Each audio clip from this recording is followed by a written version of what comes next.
let's make sure that we've got Casey all set from your angle. You are in charge of the screen, and everybody should be muted unless they are speaking. And we are ready to go. Yes, Sierra? Casey, do you want to share the agenda? I'll get started. Okay. All right, we are calling the meeting to order at 6:04 p.m. We will start with the Pledge of Allegiance. If you could please stand. I pledge allegiance to the flag, the United States of America, and to the republic for which it stands, one nation, under God, indivisible, with liberty and justice for all.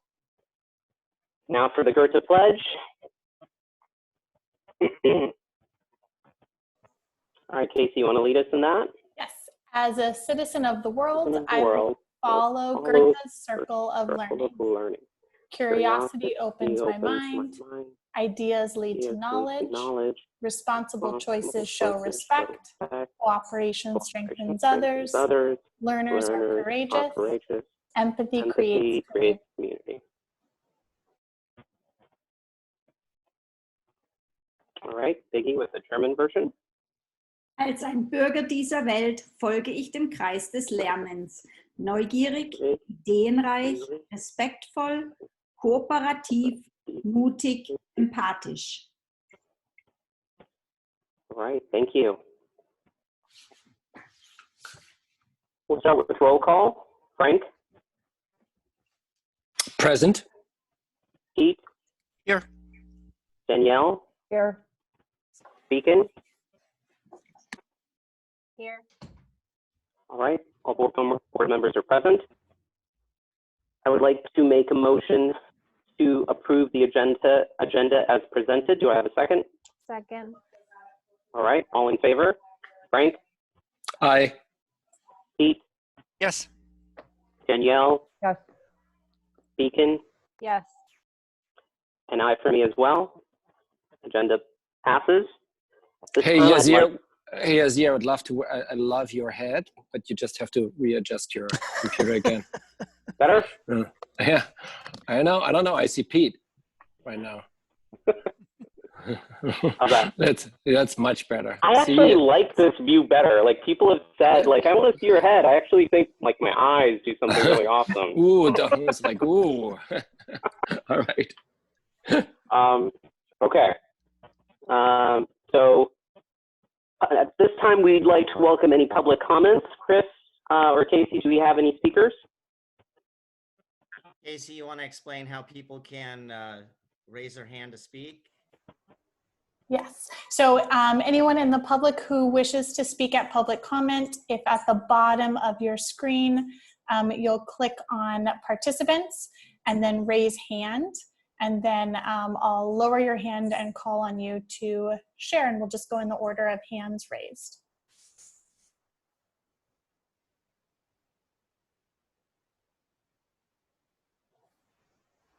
And first up, we have Kathy Cheatham. Hi, my name is Kathy Cheatham. I've been a teacher at Goethe since 2010. I want to just simply say hello and note that a teacher is present along with several other teachers who are interested in today's meeting. That's it.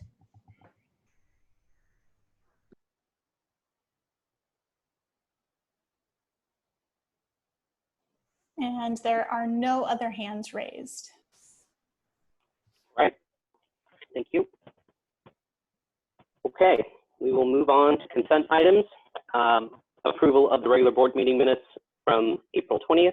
I'd like to make a motion to approve. All in favor? Frank? Aye. Keith? Yes. Danielle? Aye. Beacon? Yes. That is an aye for me as well. Meeting minutes have been approved. And with that, we will go into the executive director report. Chris, it's all you. Thank you. And thank you, Casey, for queuing us up. And Casey's also, she is hosting and watching the waiting room at the same time. So I appreciate the work. So Oh, Dr. Jones, let me just tell you, we're happy that Casey is taking over the technical leadership. You know, Wow, that's absolutely. a good call on your side. You know? you know, you go with your strengths. So, Casey, can you move us forward? Okay, first thing, and this is going to be a very quick slide, is our enrollment update. Our enrollment is unchanged. We're at 418 as the number. This is the same as I slide as from last time. There has been no change. We are continuing to serve all of those students. We move forward.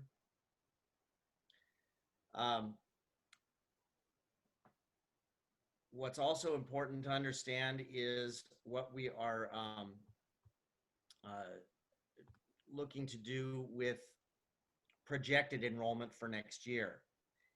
And I want to take a moment to share a screen that we'll continue to bring to you across as we go forward in subsequent meetings. But it's how we've been tracking what's really happening with enrollment or projected enrollment. And we are now at a point, and it's the area that is marked in green that says actual employment as of 5/18, actual enrollment as of 5/18.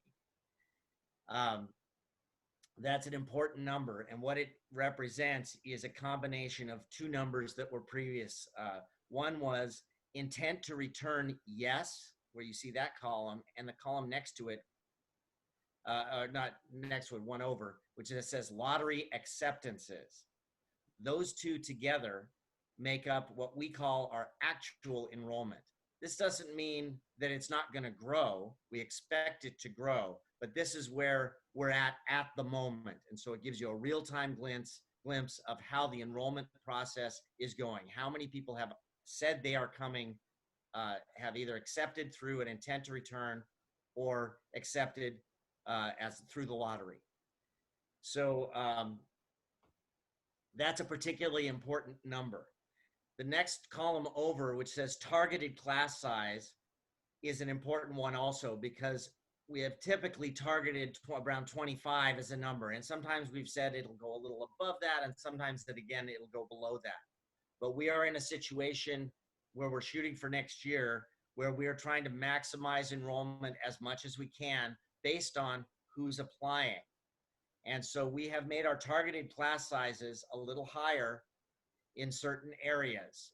We didn't in TK, but we did a little in K, where we have a larger number on the wait list, and we did in first grade and second grade, where we think we can fill those classes. It will be a difficult stretch to fill anything beyond 25 in third, fourth, or fifth. And when we get down to sixth grade, we are shooting for 32, which is significantly larger. And at seventh grade, we are shooting for 20, but you can see we don't quite have those numbers yet. If we were to reach maximum enrollment, we would get to a number of 470. That's not a realistic number to expect that every classroom is filled to the brim, but we wanted to give you an idea of the range that we're talking about. So right now we're at 434, and you can see up at the top in red, 439 is our target number, which is taking that the budget and a number of targeted grade level enrollment at 470, and we take 7% fewer of that to be safe, and 439 is that's how we came up with that number. So that's what's in all of our projections, is that 439 number. We think it's realistic. We think we can get there. We hope to surpass it, but we do not want to plan on something that's not realistic. So any questions about the projected enrollment? A couple. Number one, what does our charter allow as a maximum enrollment? That's if you don't have it handy, just, I think the charter, it would be nice to have that number, what the charter allows as a maximum enrollment next to the number in one column. And then the second question, which is a little bit loaded, but how many of those students of the 434 are LAUSD students and how many of those, and what number of students we do have to have in the for our, how many students do we have to have of LAUSD in order to not get a penalty?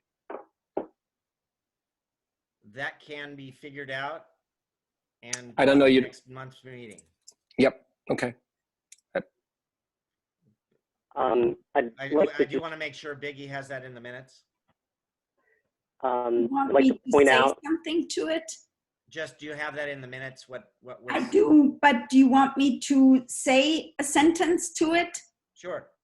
From the lottery, we can say that many students that applied have had LAUSD background or are residents from LAUSD. So before that, we were around about 20 to 25% non-LAUSD students.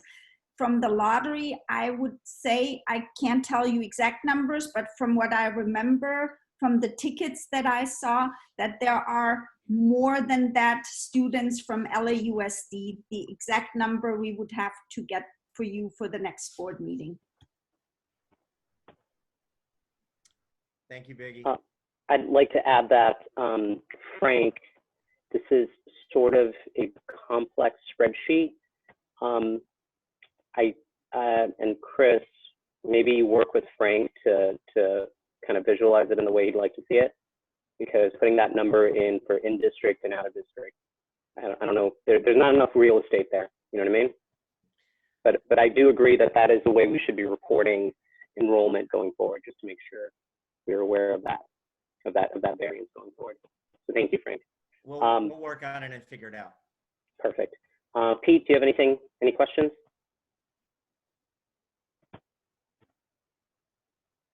Sorry, no, I'm good. Danielle? I do have a question.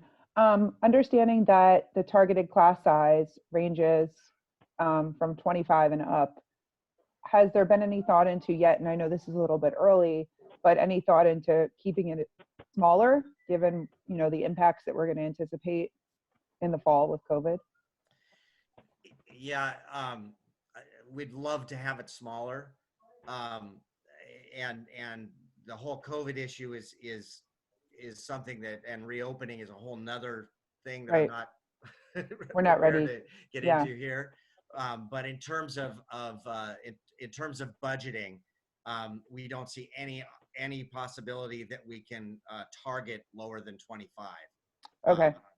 That's the lowest given the parameters of the current budget. Okay. Thank you. Deacon? If you've already said it, I apologize. Can you just say what you used to get to this number of 439? Was it previous Sure. enrollments? If you look at the number 470, which is target, if all those classes were totally filled to the brim, Mm-hmm. that's 470. We took 7% less.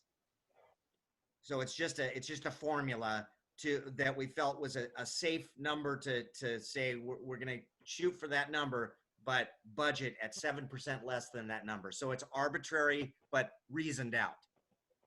Got it. Thank you. Okay, then if there are no other questions on projected enrollment, we'll move to the next slide. Our favorite topic that keeps recurring, Prop 39. We accepted our May 1st offer that came in, because if we chose not to accept it, we have nothing. So there was no question we were going to accept that offer. But with that acceptance, we also made a request for dispute resolution based on that we feel that we are given an unfair amount of special education space and an unfair amount of administrative space. What we were given is 2 less spaces than our current footprint. We are currently pursuing negotiation for an alternative agreement. It has proceeded to the point where we were told they were looking at it with their legal team, at the local district level.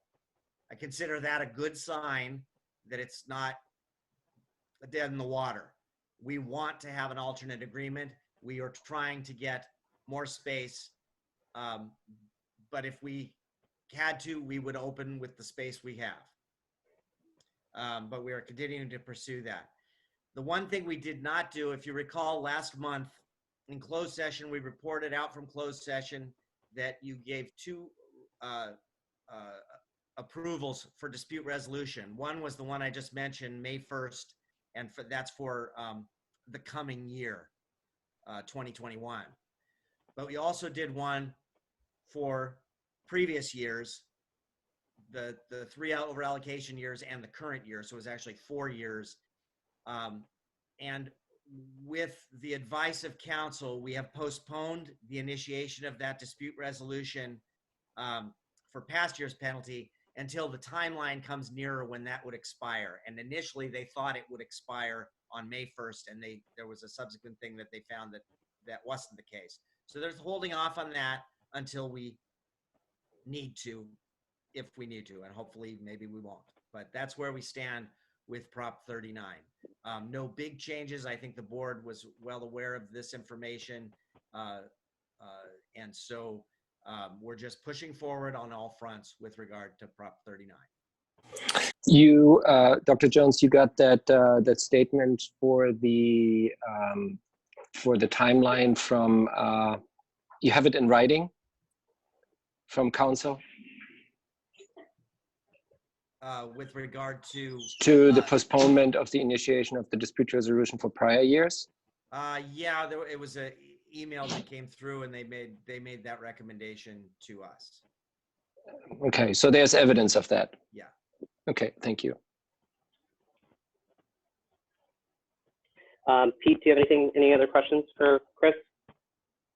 Nope. Danielle? No questions. Beacon? No. Okay, next slide, Casey. Wanted to talk a little bit about outreach. The last month we put this up here, and it was like, outreach has stopped. We're dealing with all these other things and distance learning. We haven't done, no outreach is happening.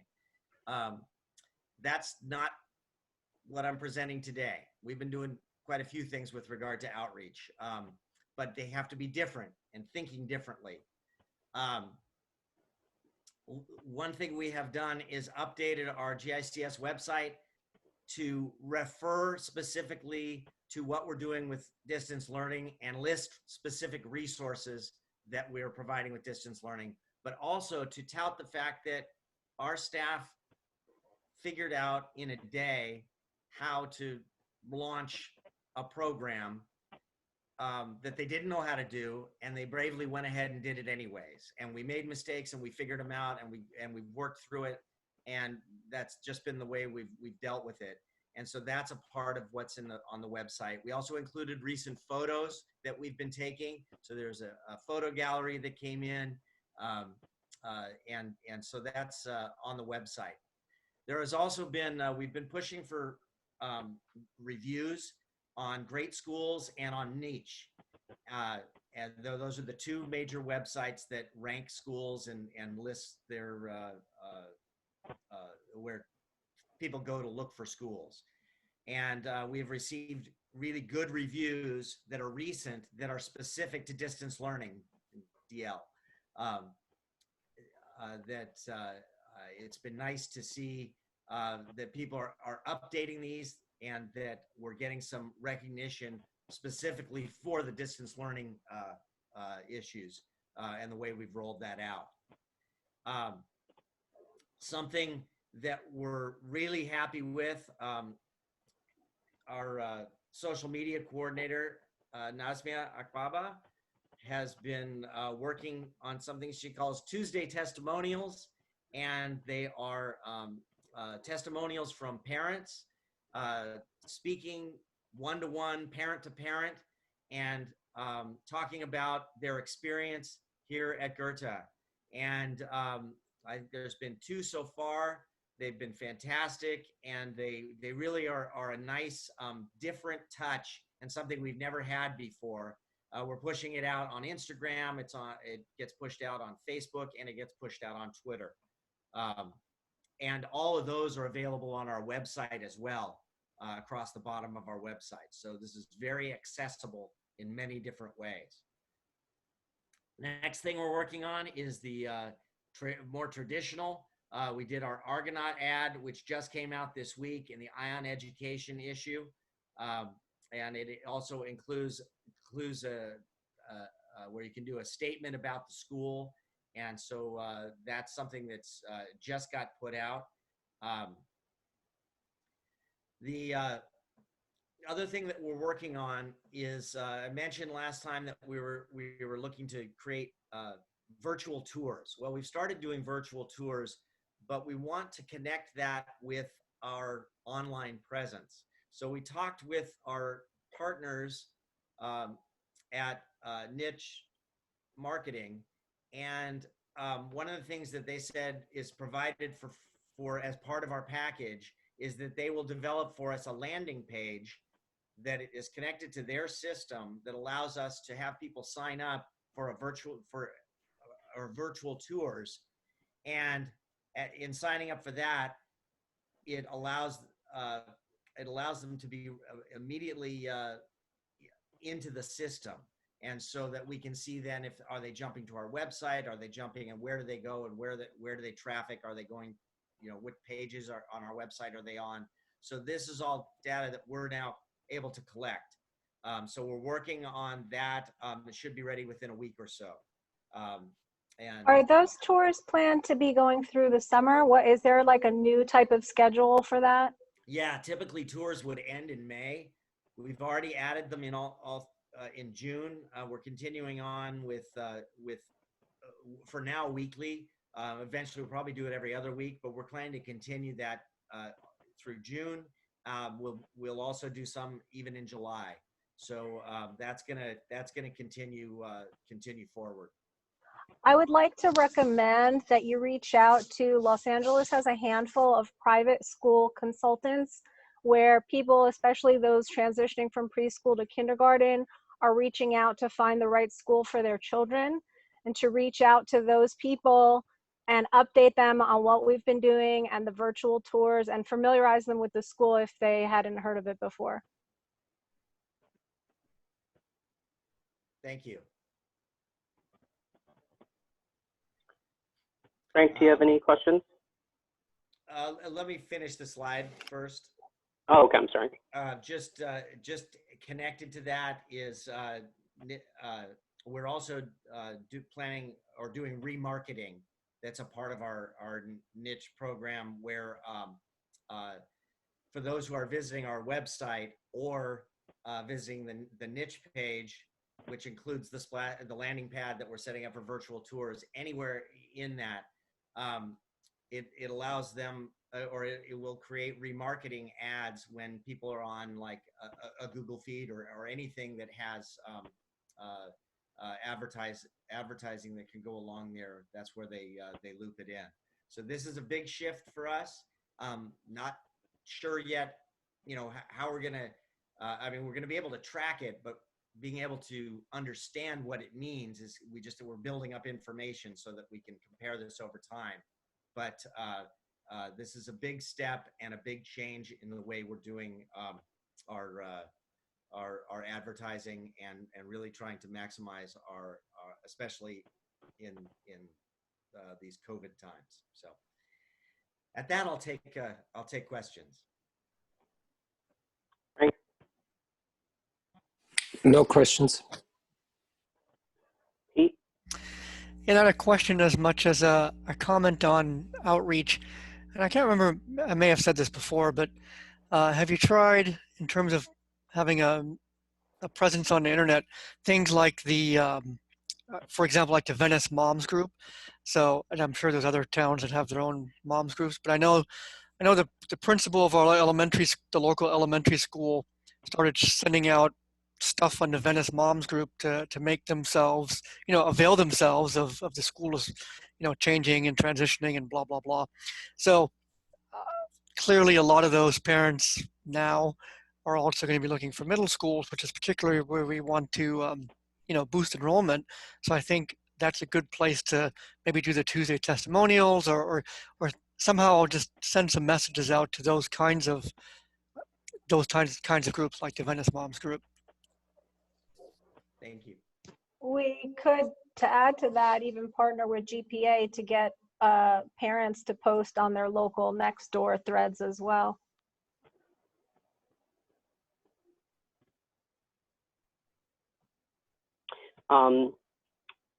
Chris, question about that. So I know Nazmi is sort of in charge of the social presence. Would she be the one reaching out to the GPA to coordinate that? I definitely want to include her in that conversation, and but we want to be sure we're thinking through exactly every time we're dealing with like Facebook or we haven't even delved into Nextdoor yet, which is an interesting one too. But it also, there's so many good connections that can happen with those kind of things. But there's also issues we have to think through. So yes, we would get Nazmi involved in that discussion. Danielle, do you have any thoughts on that? Yeah, I do. So for a platform like Nextdoor, that's typically a platform where people go to not be productive and collaborative. They're typically complaining about something or selling something. So that I would professionally avoid. But Facebook, I think, is a fantastic idea, especially the moms groups. And I think even the video that Frau Akbaba created earlier in the school year, if we kind of had somebody who we appointed maybe for each different moms group that we identified to post it, I think this would be a great time, especially because a lot of the chatter in those groups right now is people are talking about what's going to be happening in the fall with the new school year. So it'd be nice to have people with a testimonial even about how Goethe has handled this. Thank you. Deacon, anything else?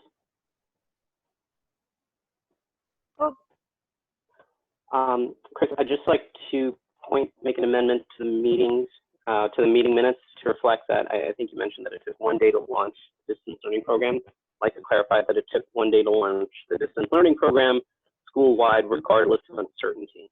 Just to clear up that language and make it official. All right. Biggie, was that clear for you?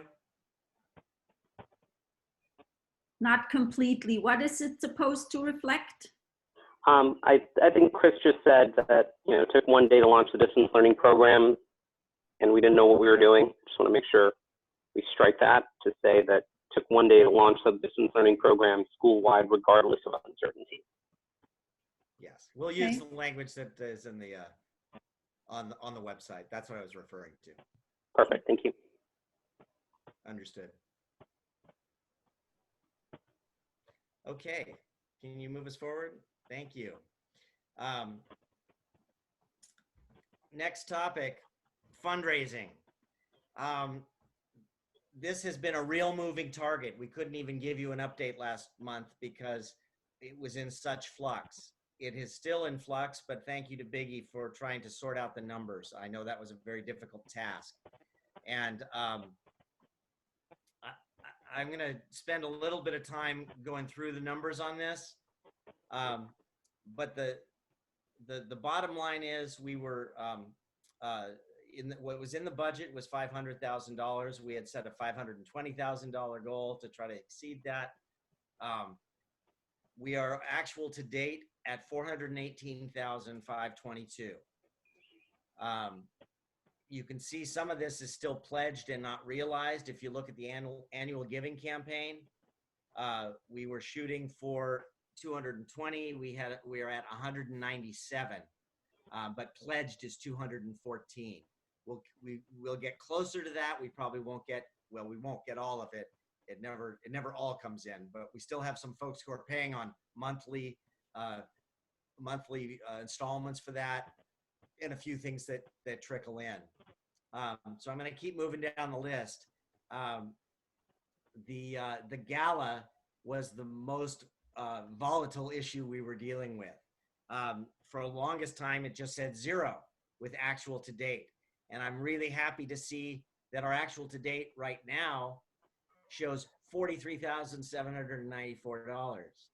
That includes the live ask. It includes the online silent auction, the live auction items were done as a silent auction. All those pieces join into that. What it does not show is ticket sales, which we are going to be asking as a donation from folks, so that we hope will even add to this number. And the other piece that we need to keep in mind is we usually would spend about $20,000 in terms of cost for the gala that we did not need to spend. Our overhead was negligible. So we were able to get back the money that we'd put out ahead of time and brought that back. So overall, I just couldn't be happier and so appreciative of the work that went into the gala.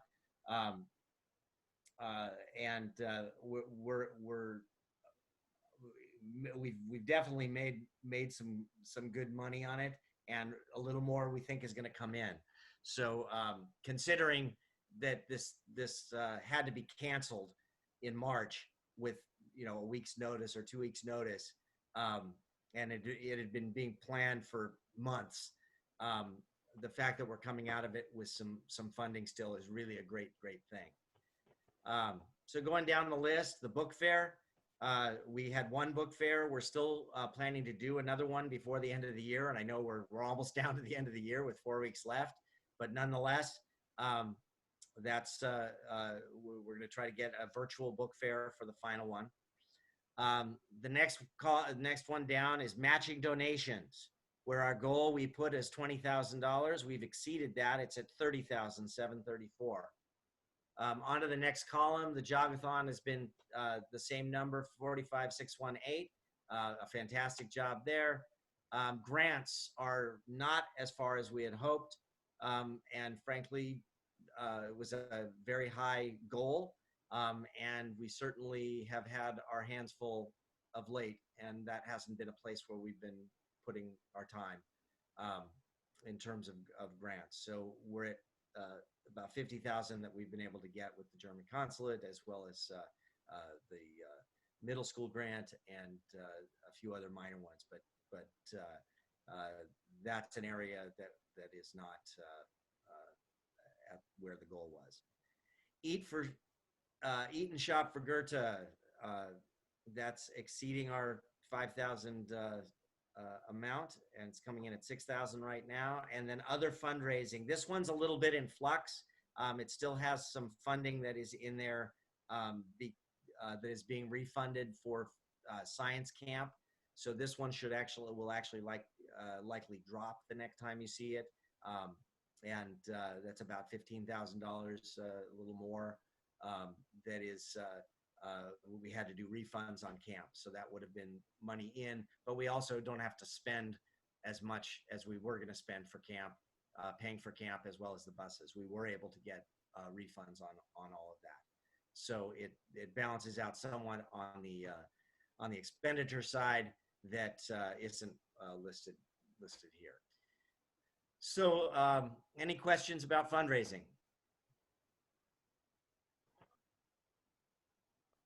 Frank? Well, I think the negative impact here, I think we still have it in the budget, was $500,000. I think we need to earmark, we have expenditure, which we're saving $20,000 for the, for not spending on the gala. We're likely to have about 40,000 less in expenditures overall. Right, 440,000 less in expenditure. So the $500,000 goal comes down to 460 then on a net basis. I think if you have another 20,000 in the annual giving, you have maybe one or two donations coming through on the gala silent auction. You have another book fair. So I think it's about fair to assume that we're going to get to 450, right? And that would be a fantastic result for this year. Yeah. Pete, I'm good, thank you. Danielle, No questions. Beacon. I just want to clarify, there are still gala items or there's still gala funding coming in? Or that's the Yeah, final number? yes. There will be some more gala money coming in. All right. Thank you, Chris. Okay, next, Casey. And I'm going to turn it right over to Casey. Good evening. So we have our final Galileo Benchmark Administration data to share with you guys, excuse me.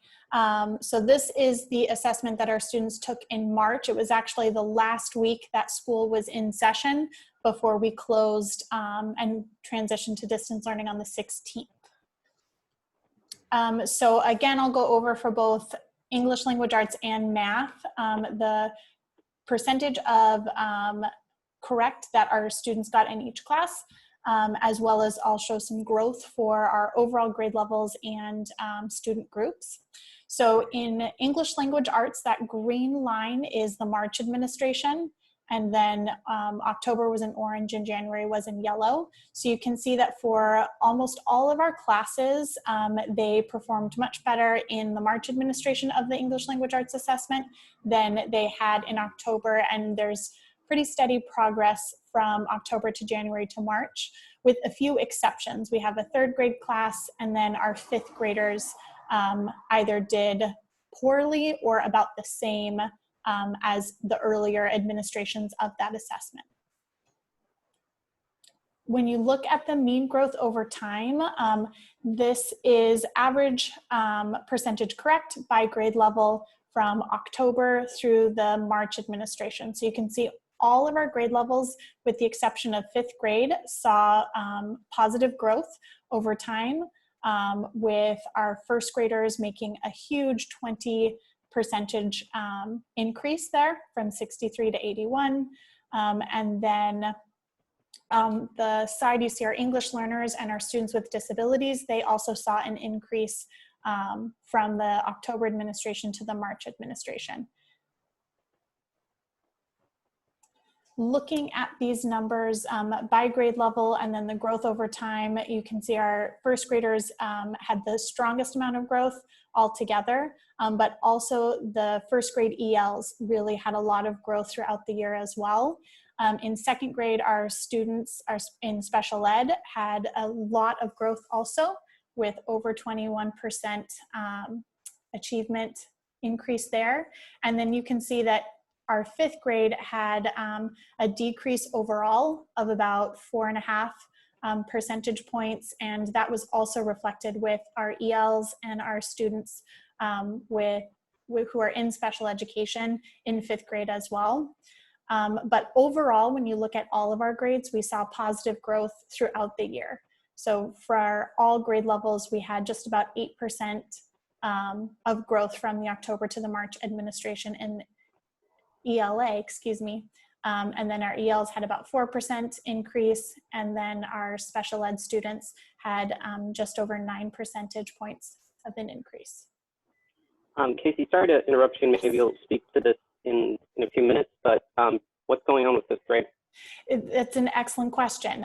There wasn't really anything highlighted when we went back through and looked, and in fact, when you look at the individual student growth, it seemed like there was positive growth in between, but overall, they had this decline. And there wasn't, even though that last week when we were doing the administration in March, there was a lot going on. We were making determinations about science camp, things that are really important to our fifth graders. There wasn't anything that unusual to really impact an assessment and the results that we would see. And also because of, you can see from October through March, a couple of those classes had some pretty steady declines. And so this is really an area where we have to kind of pinpoint and see what exactly happened and what pieces of support were needed by these students that they didn't have. What was this number last year? Do we know? I don't know off the top of my head, but I can give that to you. Isn't the fifth grade like a smaller sample as well? No, fifth grade we have 3 classes.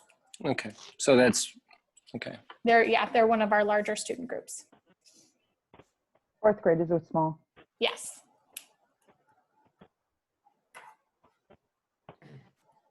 Moving on to math, this time, although similar colors, different colors for the months. So March is the yellow line that you'll see there, and then October was green, January blue.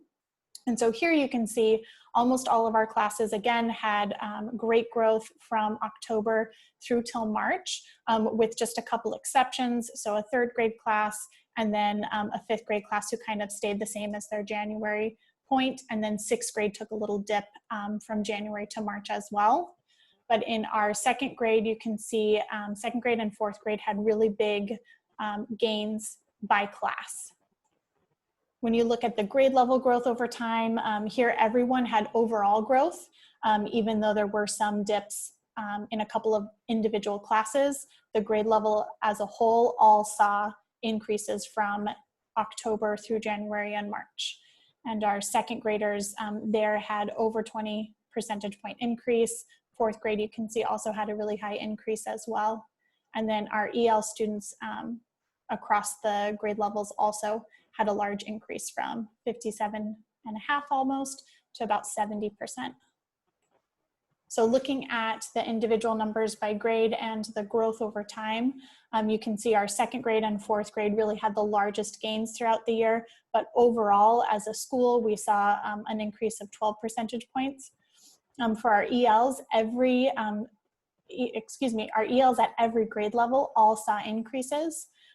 For special ed, in 1st grade and 3rd grade, we had groups that saw a decrease, but they were just of a few percentage points, 3 and about 2.5. And the students in special ed at all the other grades had pretty large increases as well. In 6th grade, just to keep in mind, that's a single class of 20 students. And so when we're talking about our EL and students with special ed, it's a much smaller number than in the rest of the grade levels. And with that, yes. I have a few questions. So if you can go back to the previous slide. Mm-hmm. Okay, so I'd like to come back to this at our next board meeting. Mm-hmm. One of the things this board needs to drill down and spend most of its time on are these kinds of metrics. So I would ask that at the next board meeting, you prepare this slide, the English language and the math, Mm-hmm. and also to previous years in comparison. So the last academic year and the one prior to that. Mm-hmm. And then I'd also like you to become more familiar with at least tentative conclusions, you know? I mean, I know there are a few times we've looked at this data and, you know, the class size is so small, right? And it was very clear. But just come to the board because this is your moment to this is our opportunity to ask these questions and say, what happened? Why do you think it happened? Mm-hmm. And they don't have to be absolutely definitive, but at least tentative to the extent where, you know, it would be rational. But if we don't have that, we'll need to bring it back to another board meeting to delve into it in more detail. But I think this mean growth over time and then mean growth for math and English, I think you can easily put like 2 other colors on there for other years. Mm-hmm. And I think that would become a very powerful measure, at least this time of year. And if it doesn't kill you, some conclusions. And I think you're closer to it than we are, so you'll probably know what those are once you see it year by year. Whether it's, you know, new curriculum, new teachers, you know, class size, you know what I mean? Absolutely. Okay, thank you. Frank? So now this is by March. I think March. Mm-hmm. You know, March was our last was it like early March we went into distance learning? Yes, March Seems 16th. like usually this is an indicator for us, which can predict our state testing. Two questions, and I'm spacing on one, right? So the first question is there even state testing No, this year? so the state testing was all canceled for this year. Okay. Was always a good data point for us because, you know, it's a bummer on the one hand. And was that, is the prediction that the state test would have been a good result based on these numbers when compared to last year? And I think that goes along where a year was on the matter. Yeah, when we look and compare the previous 2 years with this year's data, and then I can also bring and show the CASP data from those 2 previous years as well, that'll give us a really clear idea of how we would have performed on CASP. But just from these results, I think that we would have had some nice CASP scores this year because of the growth, especially in math that we saw in our upper grades, 4th grade in particular, that leap that they made from October through January. So I can bring that data from the previous years with the CASP results, and then we can make assumptions about how we would have done this year using that information as well. The good thing is that because we were able to get all of our testing done before we actually closed school, we're in a much better spot in terms of looking at our data than as if we hadn't been able to finish this.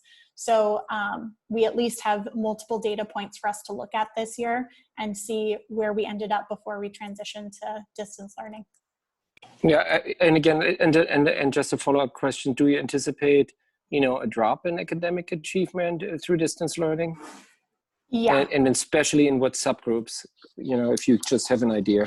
yeah. So unfortunately, I think every school is going to see a drop in academic achievement because of not being able to be on the school campus every day. There's just a lot of challenges that come up when providing support to students that can't be addressed in the same way when they're learning from home as when they are here at school. That being said, it's going to be across the board for everybody. And I think that the support that our team and teachers have given, and our IAs and BIIs as well, puts us in a much better position coming back to school than other schools where it took them longer to get that support going for their students and their instruction continuing. We really only had that one day where students didn't have FaceTime and direct instruction from their teachers. And I think that's going to go a long way for us when we come back onto campus in the next school year. But there are still going to be gaps that get bigger because we just aren't able to meet students' needs in the same ways as we were. And I think the areas that we will see that will really depend on the type of environment and support and the type of learner that students are. So the students who already have really strong independent learning skills are going to succeed in an independent distance learning environment, and the students who work better collaborating with other people and with face-to-face time and one-on-one support are going to have bigger challenges than if they were here at school. Last question on that, and I'm sorry that I take all the time here. Are we intending to put remediation packages together over the summer break? We are working on providing summer support for our students. We have reached out to teachers to see who would be interested in providing continued distance learning over the summer, not in as intense of a structure as what we have right now with 5 days a week, but multiple times through the week. And then I know that there are some teachers who are already putting together work and materials and resources for students to continue to access throughout the summer as well.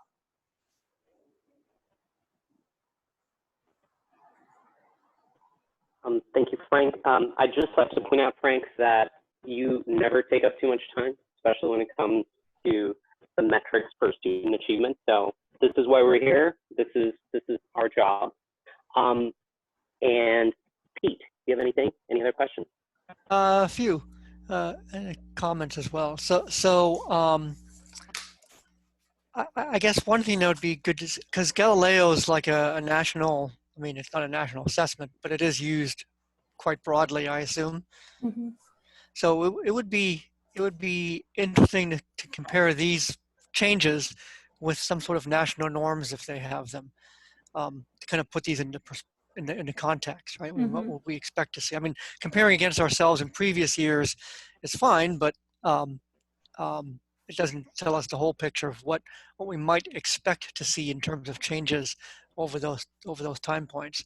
So if that's available, I think that would be a nice thing to, don't put it on this chart because that's Yeah. going to get messy, but somewhere have those numbers or some kind of comparison.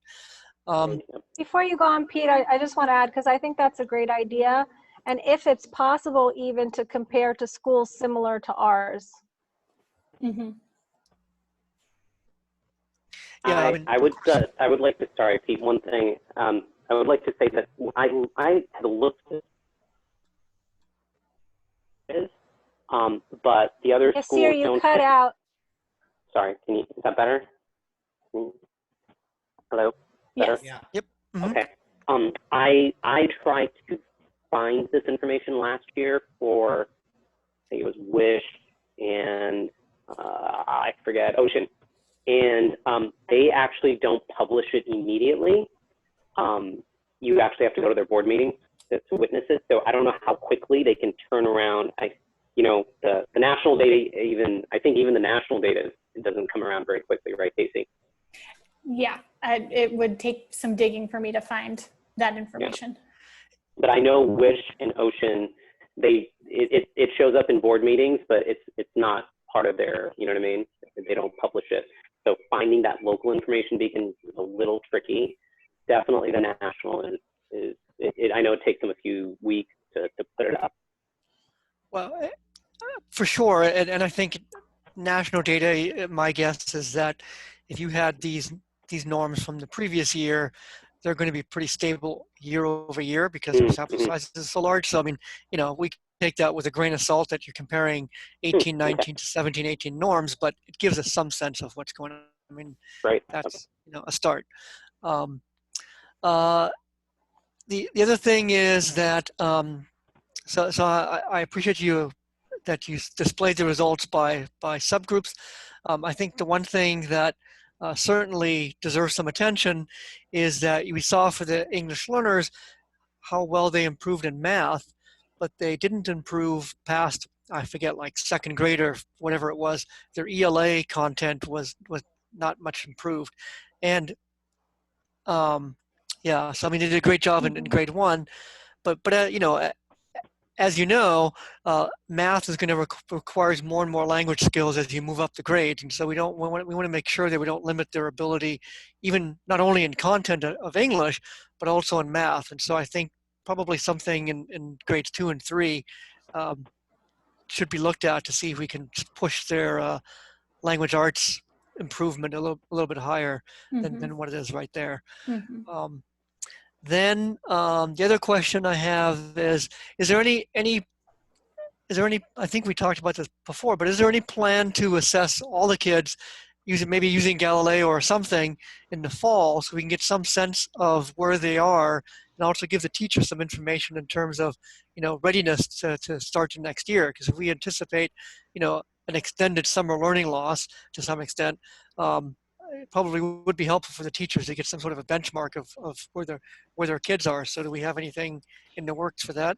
Absolutely. So our teachers right now are all doing kind of virtual assessments with their students. So to give an example, in kindergarten and first grade, they're doing one-on-one Zoom sessions with kids to look at phonemic awareness, their reading comprehension, things like that. So we're gathering as much assessment data as we can right now in this format before we wrap out and end up this school year. But once we get back into school and back into a more formal on-campus setting, we'll definitely have entire grade level assessments. We already have those in place at every single grade level in terms of reading, writing, math, and German. And so it will be to look at all of those, get that information in as soon as possible, which we do every year. We just typically don't share that at the board meeting because the Galileo in October is our first formal assessment that we do, although we do have right from that first week of school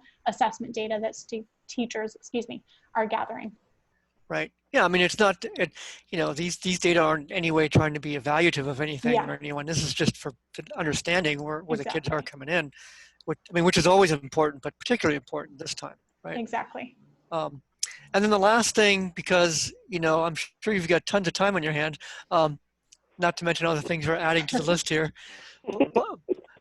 but on the off chance, and I'd be happy to if you don't know, and you probably do, but I'd be happy to show you, is rather than just kind of guesstimating in terms of what the relationship between Galileo and the SBAC is, I think it'd be nice if we just did I mean, you could do this in Excel, if you just plotted out the March Galileo scores for each student with the scores for the SBAC, and then you could do a scatter plot, and then you would actually see the relationship between the two of those. Then we Mhm. can, high and high, low and low. Yeah. My sense is there'll be a fair bit of scatter, but I think that's important for other folks to see what that relationship looks like, because a single summary times make it seem as if it's very formulaic in that relationship, which it's not, and that has nothing to do with what you're doing. It just has to do with that there's a lot of heterogeneity among students. But I think it'd be something I see if you can pull that off. Mhm. Okay. That was it. Thanks. Thank you, Pete. Danielle? I do have a few questions. So are the increases in line with what we expect and what we like hope for? Are those our expectations, like this level? What type of increase do we normally want to see when we look at growth? Yeah, these are pretty in line with what we would like to see. You want to see kind of steady increases across the time frame. So like looking at our first grade group here in ELA, how they had those steady increases, and then second grade and fourth and fifth here in math.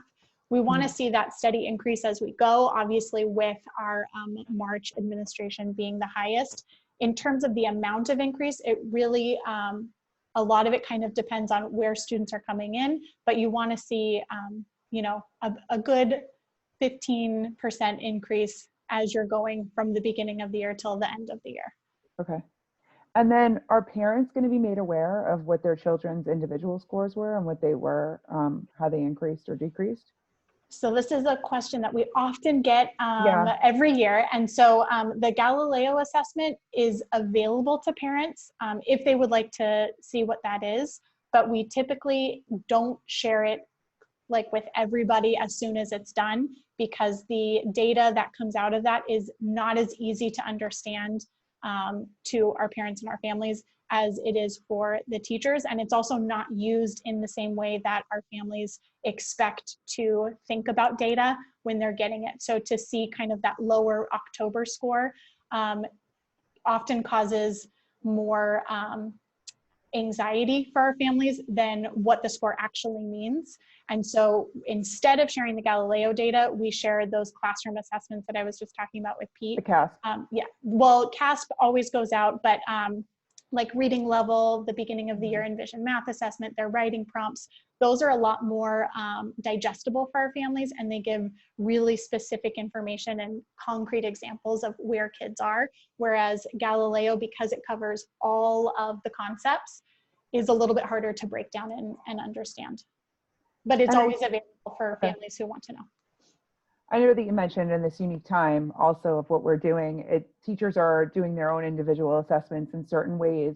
And I was wondering too if, when those report cards are going out, we understand that the grading will be, for lack of better terms, a little skewed, right? So children who in their first semester may have gotten an EE will still get an EE in the second semester, but they might be at a BE level at that point. We don't know. So will there be some types of communication where it's, hey, this is what your student really needs to work, this is what your child really needs to be working on this summer, based on what I've seen? Because my understanding too is that there are some students who are not able to attend Zoom sessions and things like that, and that's going to impact. Yeah, so far what our teachers have been doing is providing one-on-one communication with families. So for kids who either aren't able to turn things in or who aren't performing as well as should be expected, the teachers are reaching out individually to talk to parents and let them know and give them more support and find out is it a distance learning issue, or is it an academic, we really got to work together and help you master this concept? And so that is already happening. And in the report cards, while the grades themselves will be more reflective of the on-campus time than the distance learning time, within the comment section, our teachers will still be providing details about what to work on and what to practice over the summer. Great. No other questions for me. Thank you. Deacon? Yes, I'm curious, the 5th grade performance, what is the correlation between that and social emotional? Do we see drops in performance like that from social emotional issues? You can, because the scores in 5th grade are so different between math and language arts. That is an indicator to me that it's not necessarily a social emotional impact. I would expect that to show up across the board on achievement rather than just in one subject in particular. So because of the difference between their performance in math and ELA, what this assessment data does for me is just highlight that we need some more support in that 5th grade language arts piece, that the students didn't get exactly what it was they needed to make that growth. Thank you. Hey, Asir, can I ask one more question? Go for it. Is Galileo or any of the other assessments that we're using, do they have Lexiles attached to them? I would need to look into Galileo, but I know for like we have our reading, I'm sorry, long day. We have our reading benchmark assessment, and that has different information in there for it, but Galileo would have to look and see if it's connected with. Yeah, I don't know either. And the reason I ask is that I think, I mean, of course, that's good information for parents because libraries often have Lexile information, or even online you can find books. But certainly I think this summer that'd be very useful for parents to know what level kids should be selecting books to read, if they can get them to read at all, which I think they can. But you know, again, at the appropriate level would be very useful and important for this particular summer. What we have for our reading assessment, and unfortunately, because we're in distance learning, we won't have, this is the piece where it won't be as accurate as if we were doing the reading assessments in class. Right. But our teachers will have their last reading assessment that they did individually with kids before we went to distance learning, and then they're doing other kind of updates to it. So we'll have a general idea of where students' last assessed reading level was for all of our kids going into the summer. And the parents are given some information on that? They should already have that information, and if not, then we will make sure that we get that to them. Great, thanks. Casey, I have a couple of things. So I think Danielle mentioned the distance learning, and you had said that the teachers are evaluating their students, and you know, the ones that are not able to connect digitally or they're in regular communication, they're handling on a case-by-case basis. Do you know, just anecdotally, what percentage of our students are in that group right now? It's a pretty small group. We have contact with all of our families except for one. And by grade level, there's really just one, like a small handful of students that are not able to continue or participate with the same frequency as expected with turning in assignments and or logging into Zoom. It's a few at each grade level, but not a very large percentage. And of those, most of them are either able to come to the Zoom meetings but aren't doing the independent work, or able to do some independent work but aren't able to come to the Zoom meetings. But it's a small number. Okay, thank you. A couple of other things that, just to go back to the outreach aspect, Chris, that you presented earlier, I think it would be a disservice if we didn't include information on our website about remediation, as Casey just discussed. I think that's absolutely crucial to put on our website, that we are ahead of the curve and we're expecting, you know, even though we're fantastic at distance learning, that we're trying to prepare all students for the new academic year. I haven't seen the website, so I do apologize if it's there, but there should be a few pictures of our laptop delivery service. I've heard that it's very, very efficient, better than UPS, but there definitely needs to be some information and some pictures that showcase how we're trying to reach every single student in our school. That being said, just a recap on a couple of things. So Casey, Chris, if you could just come back with us at the next board meeting and just keep it brief, you know, on the prior year data for Galileo on those 3 slides that I mentioned, that would be great. If there could be some conclusions, tentative, that's absolutely fine. Pete had mentioned, sorry, he said scatter plot, and I checked out. So I think what I heard there is that Pete may be able to help you get some more data and help you digest some of it. So maybe reach out to Pete on that note. I don't know if we can have something for the next board meeting.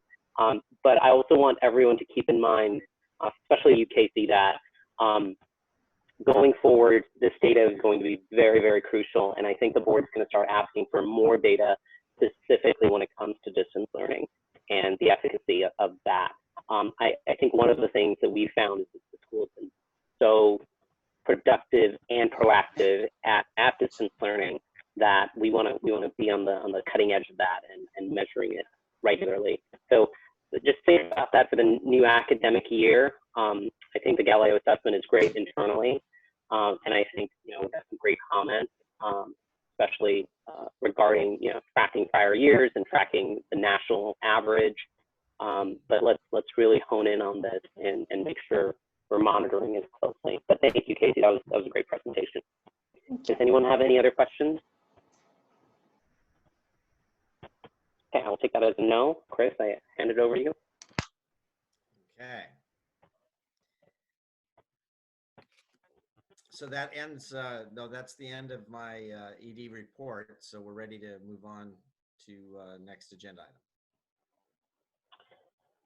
All right, then that takes us to the Finance Committee report. The approval. Okay, I would like to make a motion to approve the financials for April 2020. Do I have a second?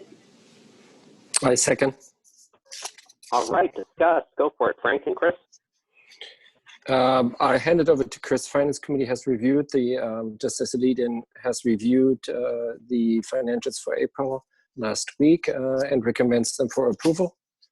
With that, I'm handing it over to Chris. Fine, and I'm going to actually hand it over to Ryan because he's here and I can see him there. But we did have financials that came in, and the bottom line is, you know, we made the switch to distance learning, and we tried to figure out some cost savings that go with that. The biggest one is really lunch costs is going to have an effect. But Ryan, you want to walk us through where we're at? And Casey, if you could pull up the April financials.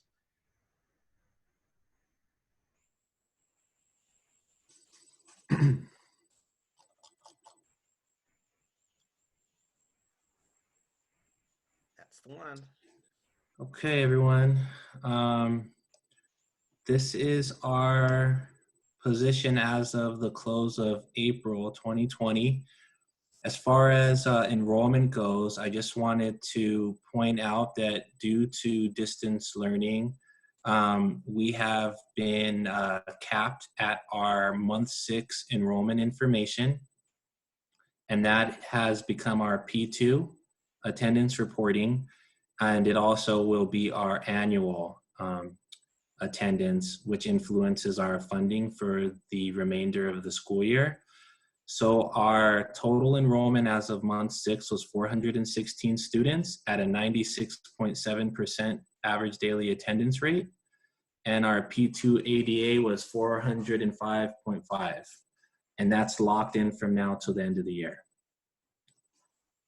And I just wanted to make that clear because one of the questions that other people have made was, you know, we're having, you know, potentially we're having a difficult time with students logging in on time, or making sure that everyone is, accounted for. Other schools have said that. I'm not saying your school has. But the one thing that they don't have to worry about is how it will impact their funding. So that is done. Month 6 was the date. Any questions on enrollment? Casey, can you move it down just a little bit?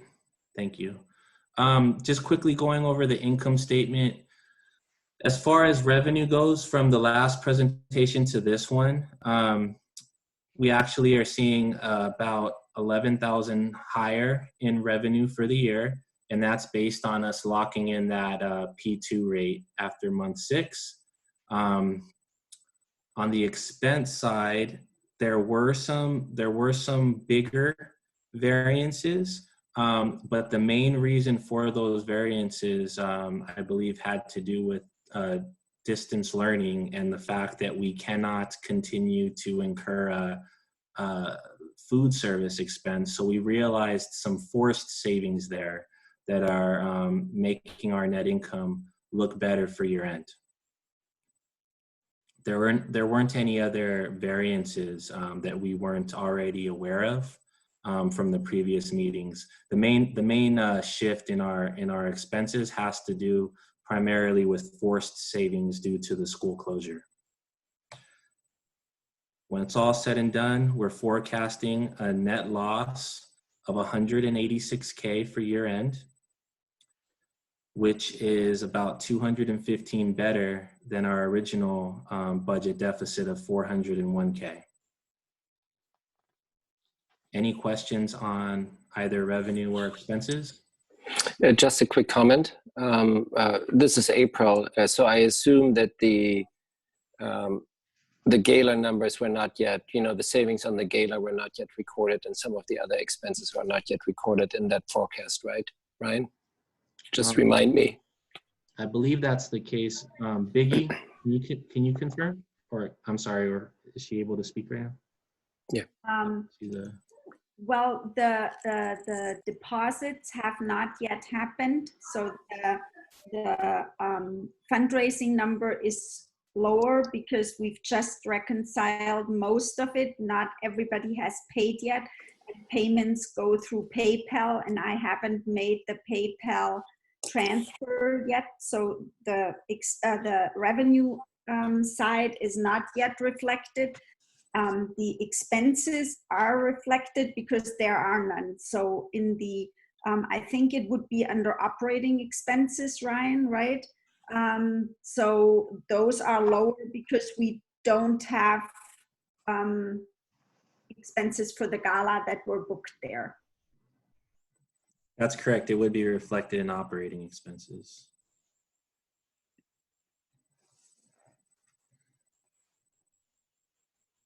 Frank, was your question answered? Yes, it was answered. I'm just highlighting, that our fundraising grant is still in there with 500 as a goal, right? So to caution every little bit, there's a little bit more, buffer in the budget, but the realistic number we're going to collect is around 450.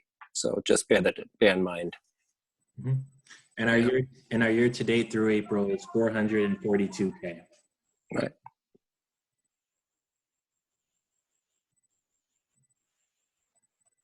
Okay, Casey, can you scroll down just a little more there?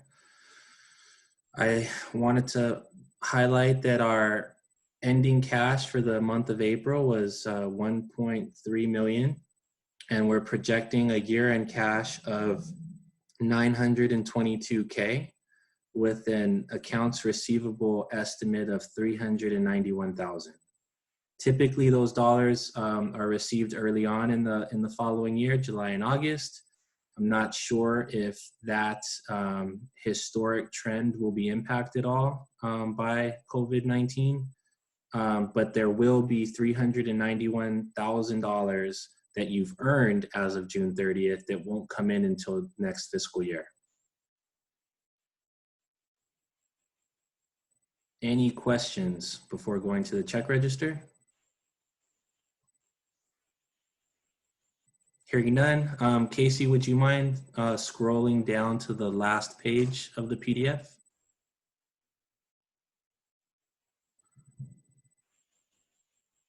The check register was sorted, not in order of check number, but order of largest amount paid to smallest amount paid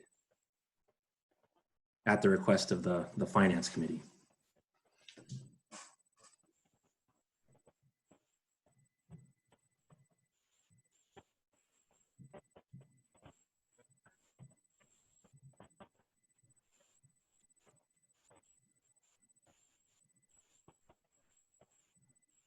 All right. Ryan, anything else? That's it for the month of April. Thank you. All in favor to approve the financials for April 2020? Frank? Aye. Pete? Yes. Danielle? Aye. Deacon? Yes. That is a yes for me. Moving on to the next item, approval of the bank account transfer to California Credit Union to be completed by June 15th. I'd like to make a motion to approve. Do I have a second? Second. All right, Chris? We had made an approval of this back in November. We are trying to push forward on it. Sorry, I'm sorry, Chris. Ryan, thank you very much. I don't know if there's anything else, but I believe you can Yeah, drop no, off. Ryan will stay here for the budget. We need him for the Oh, budget. Yep, got it. Perfect. All right, thank you. Thanks, though, Yasir. No such luck, Ryan. We are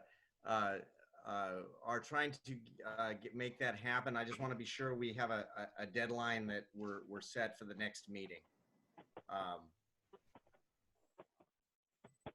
So is that, are there any issues with us meeting that deadline moving forward on that, Frank? The only issue is that I tried to approve the DocuSign, but it has expired. I was reminded 4 times, and I just failed to do it on time. So if you please put your contact there for the DocuSign, and then I can complete the legal transfer. Okay, we'll push forward with we'll push forward with them. Yeah, just expired. Okay, and let's set the agreement by the 15th. We'll be there. Yeah, I think we will. Okay. Sorry for the delay. All right, no problem. All right. All in favor? Frank? Aye. Pete? Yes. Danielle? Aye. Deacon? Yes. That was yes for me as well. Okay. We have our preliminary budget discussion.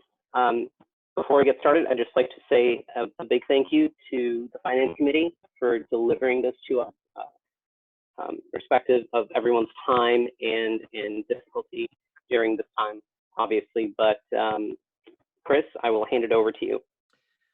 Okay, I realize this is sort of the centerpiece of this meeting. And to put it in perspective, we are talking today about the budget that we need to approve in June. So this is a open discussion about that. And we're going to be talking about quite a number of things, and some of them are pretty tough discussions.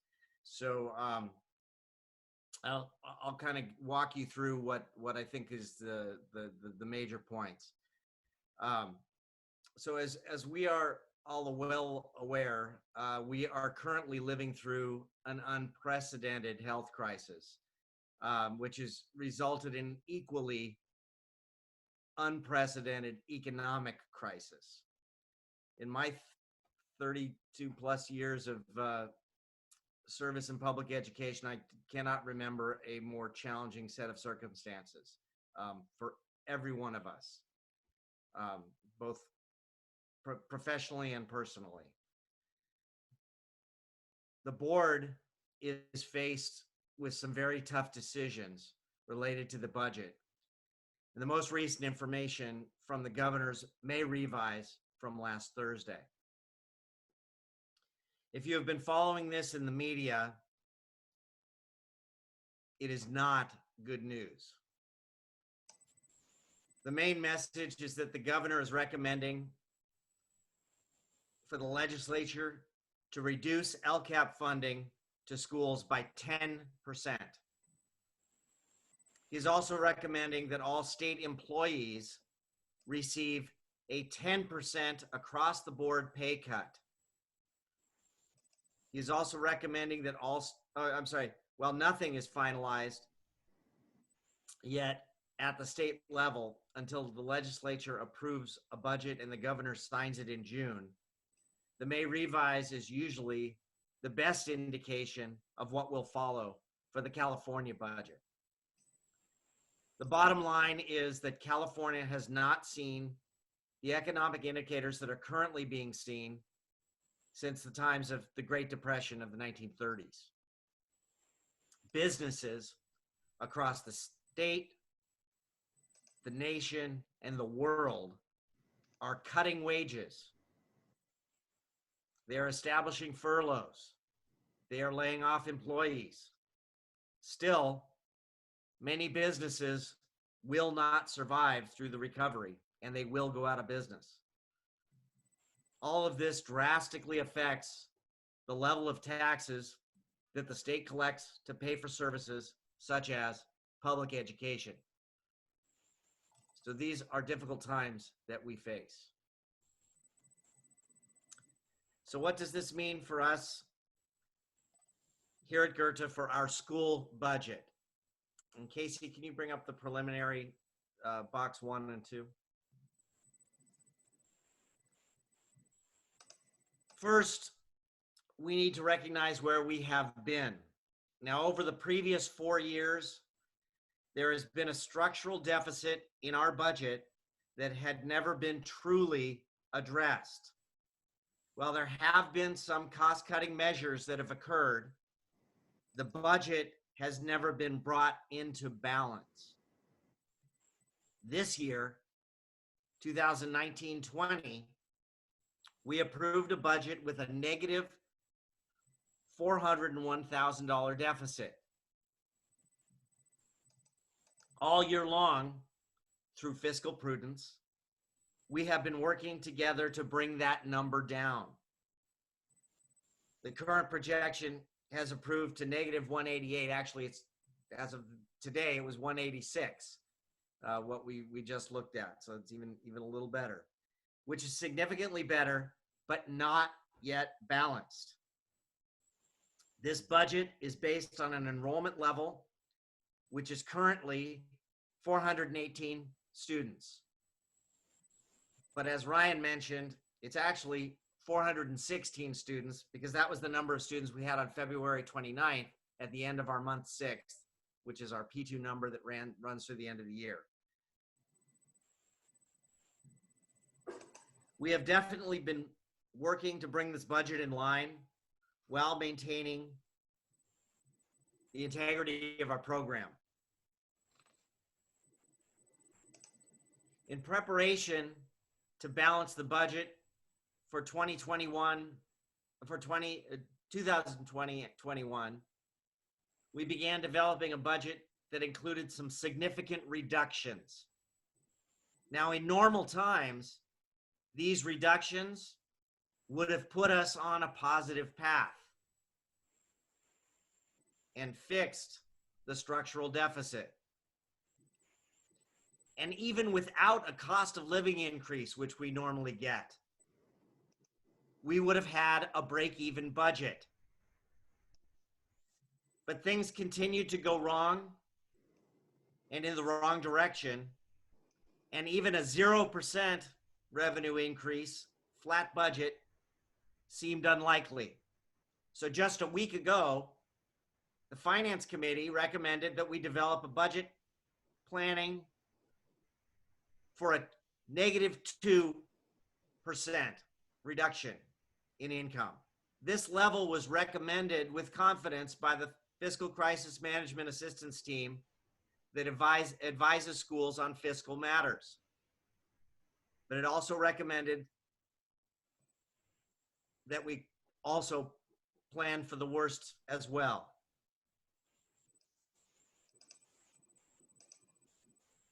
The -2 budget scenario was built on the following assumptions. You can see in the box number 2.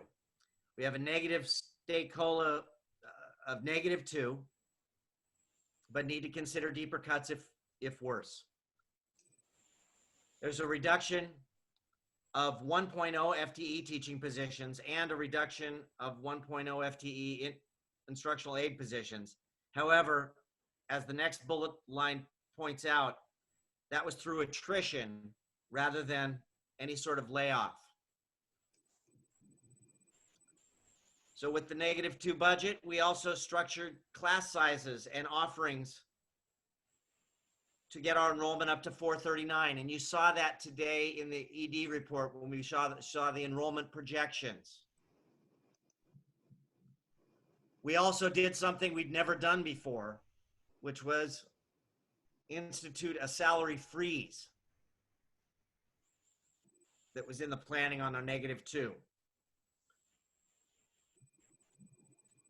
We knew we'd need to use some level of reserve funds to maintain the current program, so we knew it wasn't going to be totally balanced, but we were still going to work to bring that number down.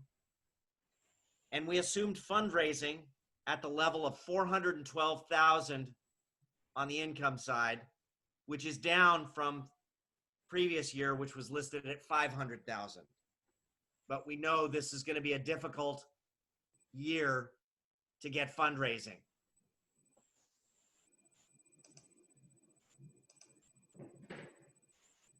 The budget that we had been preparing did not fully balance under the -2% scenario, but it was about where we stood for the current fiscal year. So it brings us, if you can scroll down one box, that brought us to a deficit amount of -184,000. So basically where we stand currently.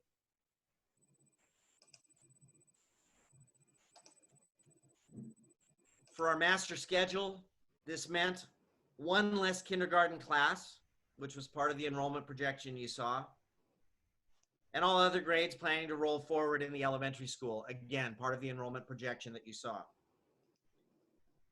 Our TK is planned as a single English-only classroom, and that relates a lot to new permitting requirements. We have shifted language acquisition classes to be single classrooms in grades 3 through 5. And we've met with all the incoming 3rd graders, incoming 4th and incoming 5th grade families affected by that and held multiple Zoom meetings explaining that change. We had planned for 3 middle school teachers for our 6th and 7th grade. We had planned for PE support that remains the same as 2019-20, which meant we were going to combine 6th and 7th grade together for PE. Art plan was to expand art in 7th grade and to cover TK in 1st grade with part-time staff to cover for that. We'd looked at Spanish as expanded to 7th grade and reduction in hours per week at grade 3 so that we can make that stretch. We planned for exploratory courses expanded to 7th grade that includes Code Rev and PS Arts, which are our outside consultants that had done really well with our 6th grade, and we wanted to bring them back. The MYP plan is to offer German or Spanish for language during the regular day. And this would maintain our 1.0 FTE coordinator. This year it was as an IB. We were planning to split that between IB and language in preparation for a proposed material revision in our language program that we'd be looking at next year.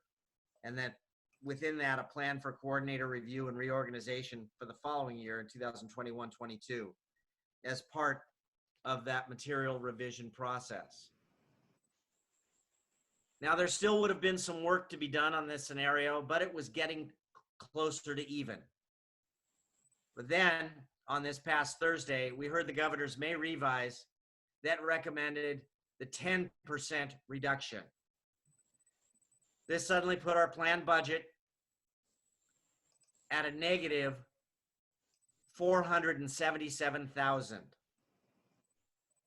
Losses at this level are just simply not sustainable and would put GICS out of business within the 3-year window of this budget.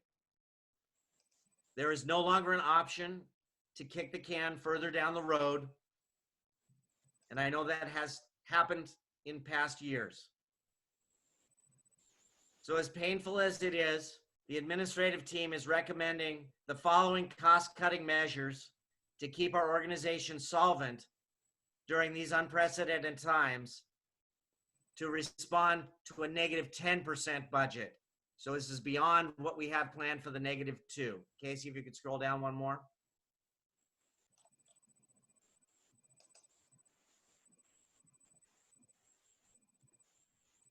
So we are proposing some things small and some things large and all things painful.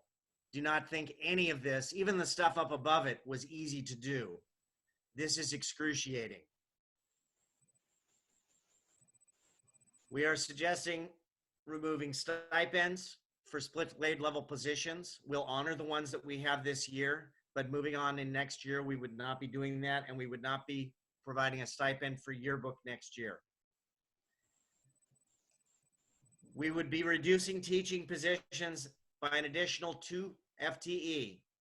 One of those would be in the PYP program elementary, one of those would be the MYP program middle school. And remember, this is compared to the 2% budget that we had put together.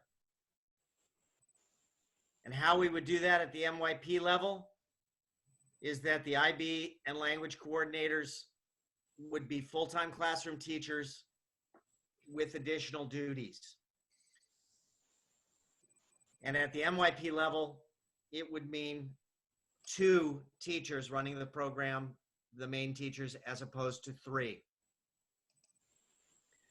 The next bullet down is a particularly difficult one because we had to find ways to break the backs of this budget issue. And little things weren't going to do it. And this is a big thing. Instead of simply a pay freeze, which had never been done before, based on what the governor had said, where he's recommending 10% cuts, we are recommending 10% cuts and leading as administrators that the 4 administrators would take a 10% cut. And behind that, classified and teachers would be taking a 5% cut.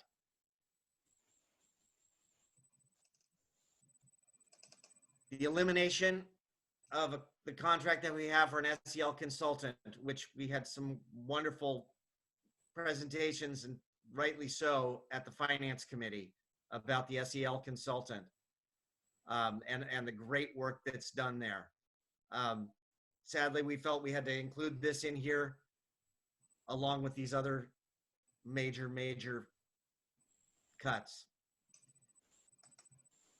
And the final piece of that's there is an elimination of contracts for the MYP vendors, which are PS Arts and Code Rev, even though we are very happy with the work that they did during this year and would love to have brought them back. Instituting these cuts will bring our budget down to a negative 142. It's not even yet. It's not 0, but it's getting closer. This level of imbalance will require some use of reserves, giving us time to build our enrollment in the out years. These cuts are recommended as a whole, and they are not to be considered to be in any particular order. We are also recommending that the elimination of the pay cuts would be the first thing that we'd look at if by some way things actually improve. For instance, the governor had mentioned that if federal funds came in that could help the state position, he would adjust what schools get. And if that were to occur, I would hope we would be able to bring back the across the board cuts as quickly as we could. Scrolling down a little further, we also listed some things that we are not recommending at this time, but we do need to think if the situation worsens, these are also potential cuts that we are recommending.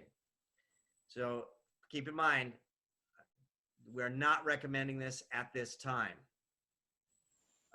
One option is furloughs, which is sort of a trade-off of options between an overall pay cut or a furlough, which is limiting the school year and cutting out a week, which we could do without, we could drop from 180 days to 175 days and run a 1 week furlough, which would save about $50,000. And it would cut even further in terms of staff. In the same way, a second week, but that would need legislative approval. The last time we saw that happen was in 2009 and 2010. We also are not recommending at this time elimination of instructional aid positions. We have 2 part-time and 3 full-time IA positions, and we are not recommending that those be cut at this time. We also have our elementary art program, TK through 5th. We are not recommending that that be cut at this time. We would need to cover the cost of middle school regardless, because that's a part of the middle school program and a class, which covers 2 quarters of the year with regard to art. And the elimination of 3rd through 5th grade Spanish, which we're not recommending at this time, but that is another area that we felt you should take a look at. There are probably other ways to do this. Well, there are certainly other ways to do this. There are probably other places to find things to cut. We've been living and breathing the budget for the last 2 months, and this is what the administrative team came up with. Please know to recommend this kind of drastic cut is something that we take to heart. We understand these are not numbers on the page. These are people who are affected with jobs and salaries. And I don't want to downplay that for a moment. But I also need to remind us, and what my role is as executive director, is maintaining the solvency of the organization. And we have a duty to maintain the solvency of the organization during the most extraordinary of times. And so that's where these recommendations come from. I'm going to pass it along to comments and discussion of the board, and thoughts or comments or questions, and I will try to answer them or have staff answer as best as we can. Thank you. Casey, yes, thank you, Chris. Casey, can you scroll up a couple of pages there? Sorry, may revise. Scroll down a little bit. Thank you. Chris, what are the other, I know you guys were living and breathing the budget, but the May revision came out, that was Thursday, right? Newsom gave the announcement. So that's basically given you a couple of business days to make these recommendations on the page down. Are these the final recommendations for, if you can scroll down, Casey, right here? Or is this based on your consult with the admin? This is based on consult with the admin. We shared it with teachers today. We want to share it with the board and hear your input as well. And you're going to be making the final decision in June. If there's adjustments that we need to make, I need to know. But this is our recommendation at this time under a 10% cut. And actually, Yasir, I also wanted to share just the 3-year look. Ryan, if you could talk through the document, the summary document, and Casey, if you could bring that up.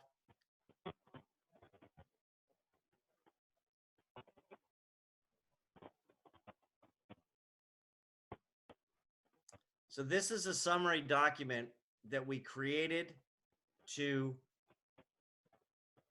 of the budget itself, and we had put everything in there and set the parameter of income at -2. When we found out that the governor had said it would be -10, we shifted the income amounts, but nothing of the cuts that I just talked about are included in here. So this takes us to a point where we are well out of balance. Ryan, can you kind of walk us through the main points of the spreadsheet?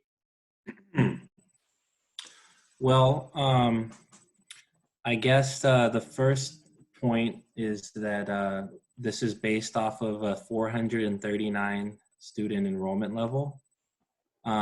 Chris, I think that you had said that you believed this to be a conservative number going into next year, correct? It's the number we're comfortable with budgeting. We hope to get a little higher, but we don't necessarily think it's going to be dramatically higher. But nevertheless, it was a number that you felt comfortable with, you know, not falling below, right? That's the number we're comfortable with budgeting. Yes. I'm sorry, really quickly. So Chris, just you cut out a little bit for me. This is the 2%, right? This has not been updated. This is the 10%, Yasir. Oh, this is 10%. Okay. Correct. So what hasn't been changed on this, Yasir, is there's no cuts reflected in here. Just income at 10%. And right. So we had to see what the damage was. Right. Okay. Yeah. The other key point that's not influenced by the governor's proposal has to do with the level of fundraising that we're assuming for next year. I just wanted to point that out. So we are planning on fundraising for next year, and the amount of fundraising that we're putting in the budget is $412,000 in comparison to the $500,000 in previous years. That's high level on the revenue side. So just so I understand this, so the 323, that's with a 10%, but none of the expenses adjusted based on what was proposed. 2021 and 2022 is again a 10% reduction in funding. Is that correct? Correct. And that is the net income of 327, and then again another 10% from 2022 to 2023. Okay, I think I understand. Okay.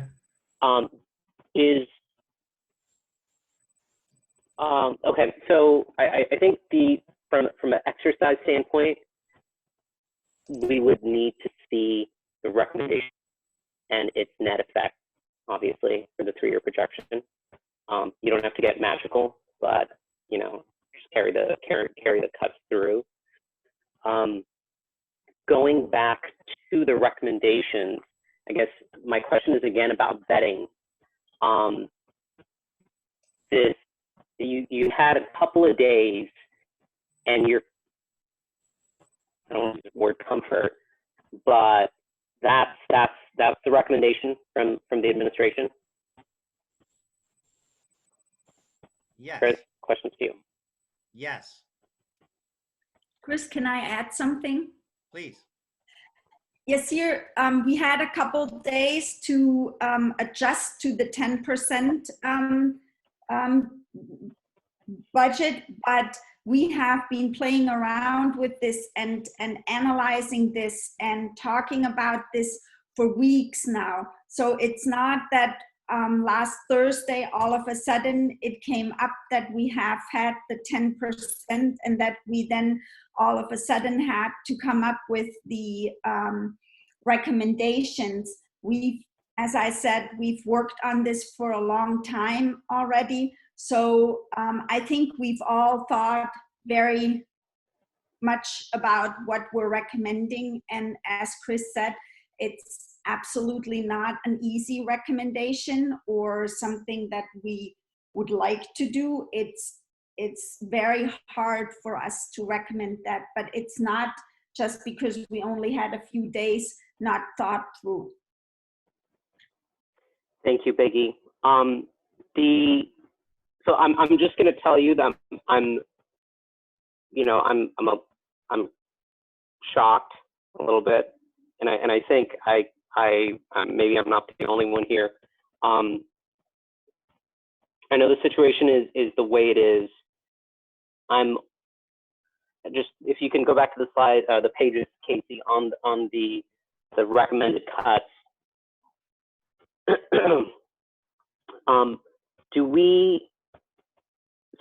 Coming from a commercial business right now, I will say that this is probably the 3rd organization I'm looking at with a COVID impact.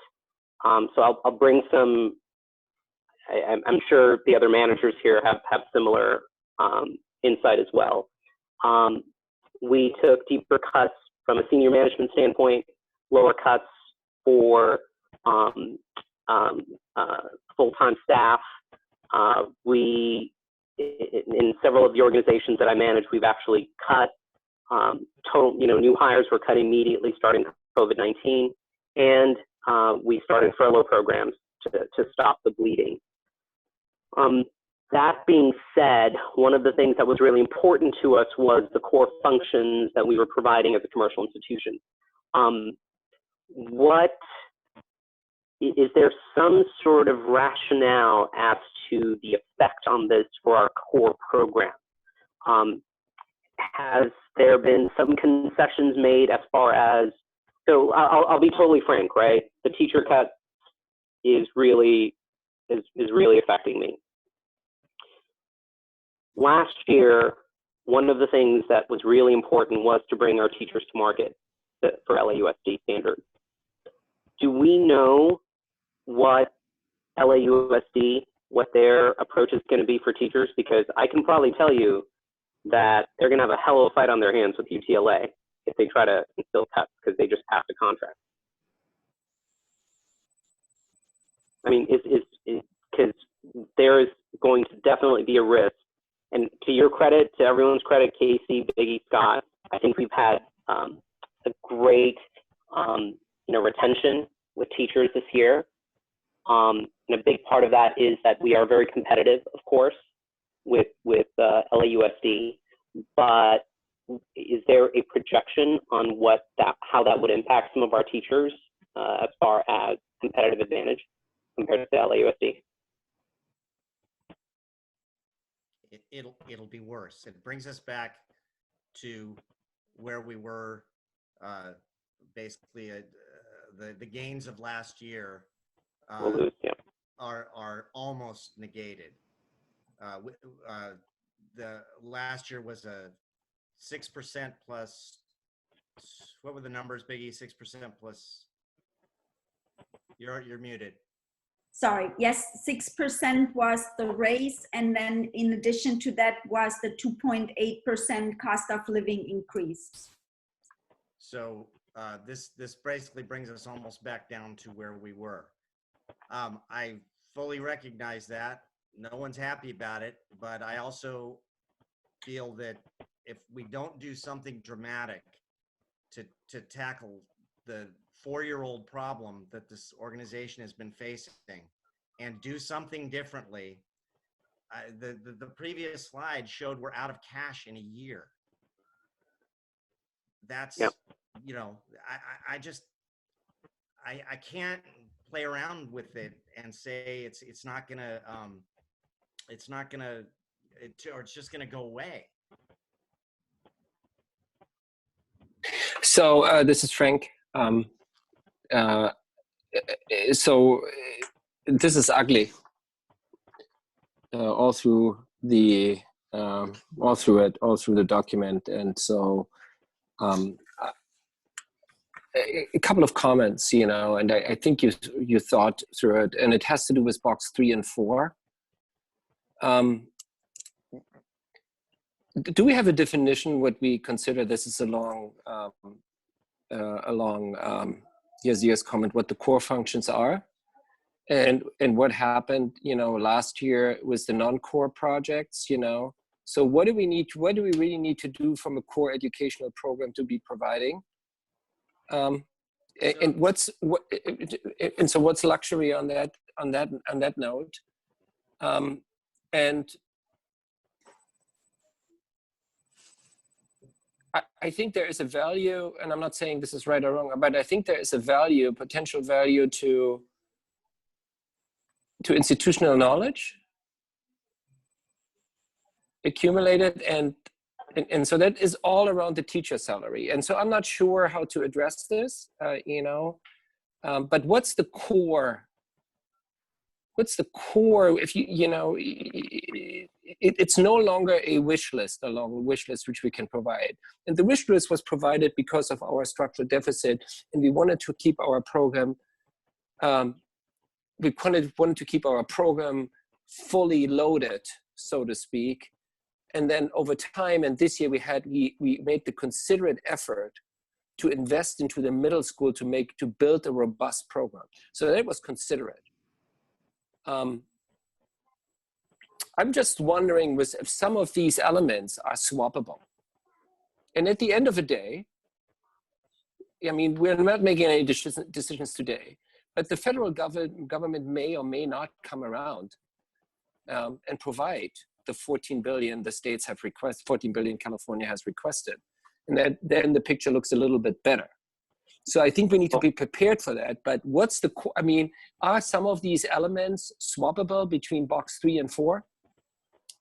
So I think, Frank, before you relay that question to Chris, I think one of the things that I think that's been very powerful in this exercise is that this is something that I would have liked to have seen on the budget last year. Whereas it was just, hey, here's the deficit, and you know, this is the best we can do. So correct me if I'm wrong, Chris, but as you mentioned, that if the variables change, right? So federal funding, for example, if that comes in, what are the things that we're pulling back onto the program, right? I will tell you right now, the salary cuts, I mean, it's offensive to me, okay, because I think education is an essential function, and that, you know, all taxpayer money needs to go towards that. Just saying that carte blanche. But from the standpoint of the middle years program, as Frank mentioned, you know, the exploratory was one of our you know, gems, right? That was the Code Rev and the PS Arts. It was, I think, one of the highlights of the middle years program. I think no matter how much we tout distance learning, that's going to come back to hurt our enrollment, especially for the middle years program, and not necessarily cause attrition for enrollment there, but definitely cause a lag. So I would definitely look at that as part of the core program, and it is something that we need to, I think, what is it? We've got 30 kids coming back next year for MYP. This time last year we had 10, right? I don't want that to come back down to 12, okay? Because we can't have a thriving middle years program without a solid elective. And I think I speak for Frank as well, which is that, hey, let's look at what the core is, and I respect that, Biggie, that you guys have vetted this, but I think we need to really look at this again. It's May 18th. I would like to see what are the alternatives. So exactly, and so on that notion, I'm not saying this is a good first step, and I think the administration have thought through this, but isn't there a combination, for example, right, of combinations of these things, right, and also what is the educational environment look for the competing schools? I mean, they're all faced with the same dilemma. Isn't LAUSD faced with all the same dilemma? Are they cutting programs? What kind of programs have they cut in the past? And they are faced with the same dilemma, and LAUSD is really in the same situation because they have a structural deficit as well. So what are their ways of approaching this? Well, I think I can tell you, Frank, that they're not cutting teacher salaries because they just signed that contract. That's probably not a fight that they want to go into, and they'll probably get into. I mean, they're going to have a structural deficit now for 2 years just in their laptop program, their IT technology services. You know what I mean? To deliver all of this, and they're going to, first thing to go is going to be art and music, and but ultimately.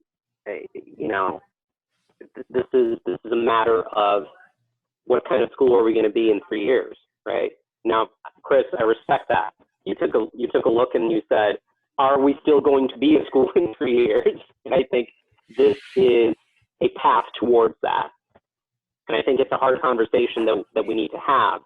I would just like to see, I'd like to see some alternatives. You know what I mean? Like, you need to tell us, hey, this is our recommendation. It's either this or it's this. Well, that's exactly how we're trying to present this. So, okay. And let me clarify something too, is how we came to the ones that were recommended versus ones that were not, is we felt what was closest to the students. We tried to think of what were the things that were in the classroom closest to the students, and those we tried to keep away from the cutting. So the cuts that were listed are things that coordination it's essential. In the long term, we're going to be hurting by not having coordinators. But for where we are in the short term, in order to make sure the organization continues, that was something we felt should be dealt with now. You were asking about swapping things out, Frank. One thing that could be swapped out, if you look at it, is the across the board pay cuts versus furloughs. Furloughs is actually a little bit easier of a thing because you're not taking a pay cut. Your pay is the same. You just don't, that year, you're not working an additional week or an additional 2 weeks, or not additional, but you're working less, and therefore your pay is less, but there's no cut involved. One of the main reasons we did not suggest a furlough instead of it is because we don't have full control over that, or we don't know that we do at this point. And we were able to get $150,000 total in doing pay cuts, whereas we would get maybe $100,000, of which only if we got 2 weeks of furloughs, and we only can assure that we could have 1 week of furloughs, which is, say about $50,000 of savings. And so, yes, those could be swapped out. And yes, I think furloughs are less painful than pay cuts. And that's the reason the administration said we'd be taking the lead and getting the most of the cuts in that scenario in order to put this forward. But I do believe. Sorry, Chris, just about furloughs. Chris, just about furloughs, that includes, that's furlough for all staff, right? Yes, we would close school for the week. For a week. Yep. We would not do distance learning. We would not do anything. No Right. one would be working during that week, and we would not be paying anyone for that week. Benefits would continue. There would be no savings there, but salary is what you would pay for. Well, that's because we have a longer school year than everybody else, right? So I think we have more instructional minutes or more instructional days. That's not correct, Frank. We have exactly 180 days right now, as LAUSD does. Okay. We're right. following their calendar. If we go down 175 days, furloughs mean also that students don't learn. So teachers don't work, students don't learn. So the school year is shortened. And just also to consider. Right, I get it. You know, at the end of the day,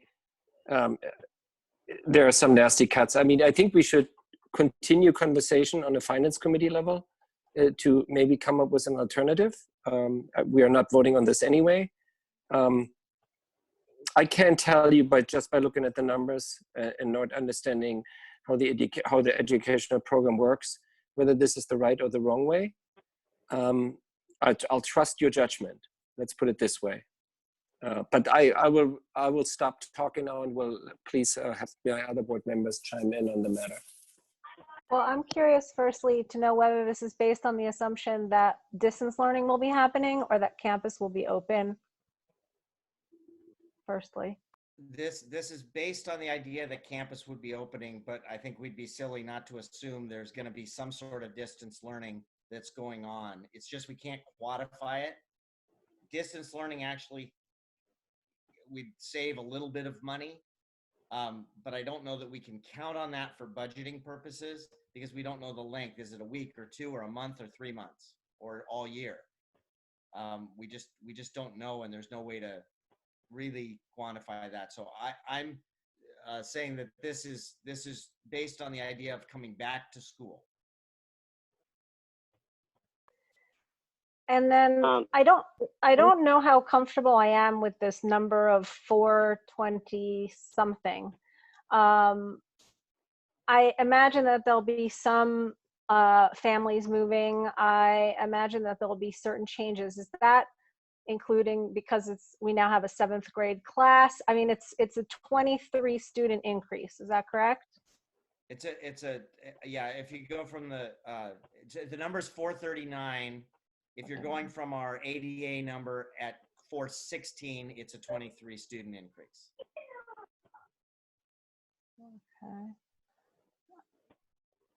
Okay. I personally, I don't know how comfortable I feel with that number. Because it's too high or too low? Too high. Sadly, that's what I feel. You know, just a quick thing, you know, I hear you say that you're going by the things that are furthest from the students, but you have something on here, a person who walks behind someone who lost a sibling or a parent. So I think that I'd like to hear it admitted that that is not part of being furthest from the students. And then if you could Beacon, that's you're referring to the elimination of the SEL consultant. SEL, thank you. Who really shadows children who are grieving for, you know, maybe a month or more on a daily basis. So Chris, I think the other problem, as Beacon has said, is, and this falls with what Frank and I are saying in addition to Beacon, is that these are recommendations. I don't see this is an alternative, right? Like, which is fine. Like, hey, maybe we don't eat with our golden forks and spoons. Like, let's You know what I mean? You see, if I may jump in, you know, we pay what, $750 a month on water. I You know, understand. Yeah, exactly. why So couldn't someone go bring their own water bottle, or, you know, instead of letting go of people who've been in the institution for 10 years or longer, or risking the morale, or as Frank says, you know, just yeah, the core of the program, because I agree, the social emotional learning is part of the core of the program. You know what I mean? Like, I think so as well. correct. But I think, Chris, for your, from a, this is a good starting off point, right? I also would like to see what the backup plans is if you are going to change the core of the program, right? So if we're eliminating SEL and the electives for middle years program, what does the program look like? Why is it palpable to those parents to come on board or stay? Why would they not go somewhere else? So I think that probably is, it's not something you have to answer today, but well, it's you know, I can say that's a really good question. And I'm not sure there's gonna be an answer. In terms of middle school, we have to do it from within. We have to tap into different talents that we have currently on the staff and be able to make it through right now. I think eventually, I mean, you know where I stand on that. The MYP exploratory vendors, I think, have been extraordinary. The work that has been done by Chris Massey Rhodes has been phenomenal. I mean, these aren't things that are easy to talk about. No, I know they're not easy. I totally accept that. But what I'm suggesting is I want to see where we are going, because all this says to me is that this is a number and this is what we recommend. But this is not a plan for me for the organizational health 3 years from now. It'll put us on the path of liquidity potentially, which is a plus. But we're all in this school because we believe in its program. We believe in its teachers. We believe in the core values of what it is. And don't get me wrong, this is eons ahead of where we were in prior years. And these are conversations this school should have had 3 years ago, 4 years ago, 2 years ago, 1 year ago. And I totally respect that. But I think the thing is, and I you know, saying it with you know, I'm sorry, we're going to, Pete and Danielle, you know what, I'm going to stop talking. I'm not done. I have one. Can we go in turn though? Speaking, we're supposed to go in turn. We're supposed to wait for your seer to call on us, because I've been waiting patiently too. All right. Yes. So please, Frank, Pete, would you like to go? Sure. So I guess one thing I didn't, unless I missed it, Chris, you said you presented this to the staff and to the teachers, and what was their reaction? Shock and aghast. I think just a sense of knowing we're in a very tough position, but we haven't had a chance to really analyze it. We've talked to people prior to this and leading for all the cuts that were leading into this. We had a chance to, over several weeks, through Zoom calls, talk to people individually and kind of work through where we were going with our master schedule. The timing of this did not allow for that. And so we needed to share this information, we felt, quickly, because, and quite, the thing that's difficult is, you know, Yasir just said it, this conversation is years overdue. And I'm sorry that it doesn't come in a prettier package than this, but we had a good plan that put us with a structurally sound system until just recently. So we've got to work together to figure out, you know, what that's going to be. But we also need to get out and offer contracts and get things going for next year. So we can talk about a lot of things, but we got to move very quickly to make to get next year up and running. And, you know, throw on top of that, oh, we have a COVID-19 crisis. So there's a lot happening. Right. Yeah. No. I mean, no doubt. There's a lot happening. So I guess between now and our next board meeting, it would be nice to debrief with the teachers and the admin to see, you know, what their reactions are. I mean, if you're gonna lose, you know, if this is gonna cause teachers to go, some set of them to leave, then, you know, that becomes more of a priority than if everybody's willing to, you know, take the hit, you know, because if the times dictate and everybody takes a hit and buckles up and moves forward optimistically in some way, then that kind of helps in decision making as well. Okay. Because clearly the biggest chunk is the teachers, right? And then they're also the most important piece. I mean, all the, you know, I mean, I hate to say this, but I think if we go through and start talking about swapping, you know, we can't nickel and dime our way to a big number like this. And secondly, you know, we all have things that we like. We have our programs that we like more than others, and I think we're going to go down a bad hole to start saying, well, this program is more important than the other program. You know, the core mission is pretty straightforward, and you know, one can have debates on what all the ancillary stuff adds to that core mission, but ultimately those things are add-ons, and those things should be the first to go. But that said, again, I think it really starts with the teachers. You can see that $240,000 of the cuts are on the backs of the teachers, right? And so that optically doesn't look good.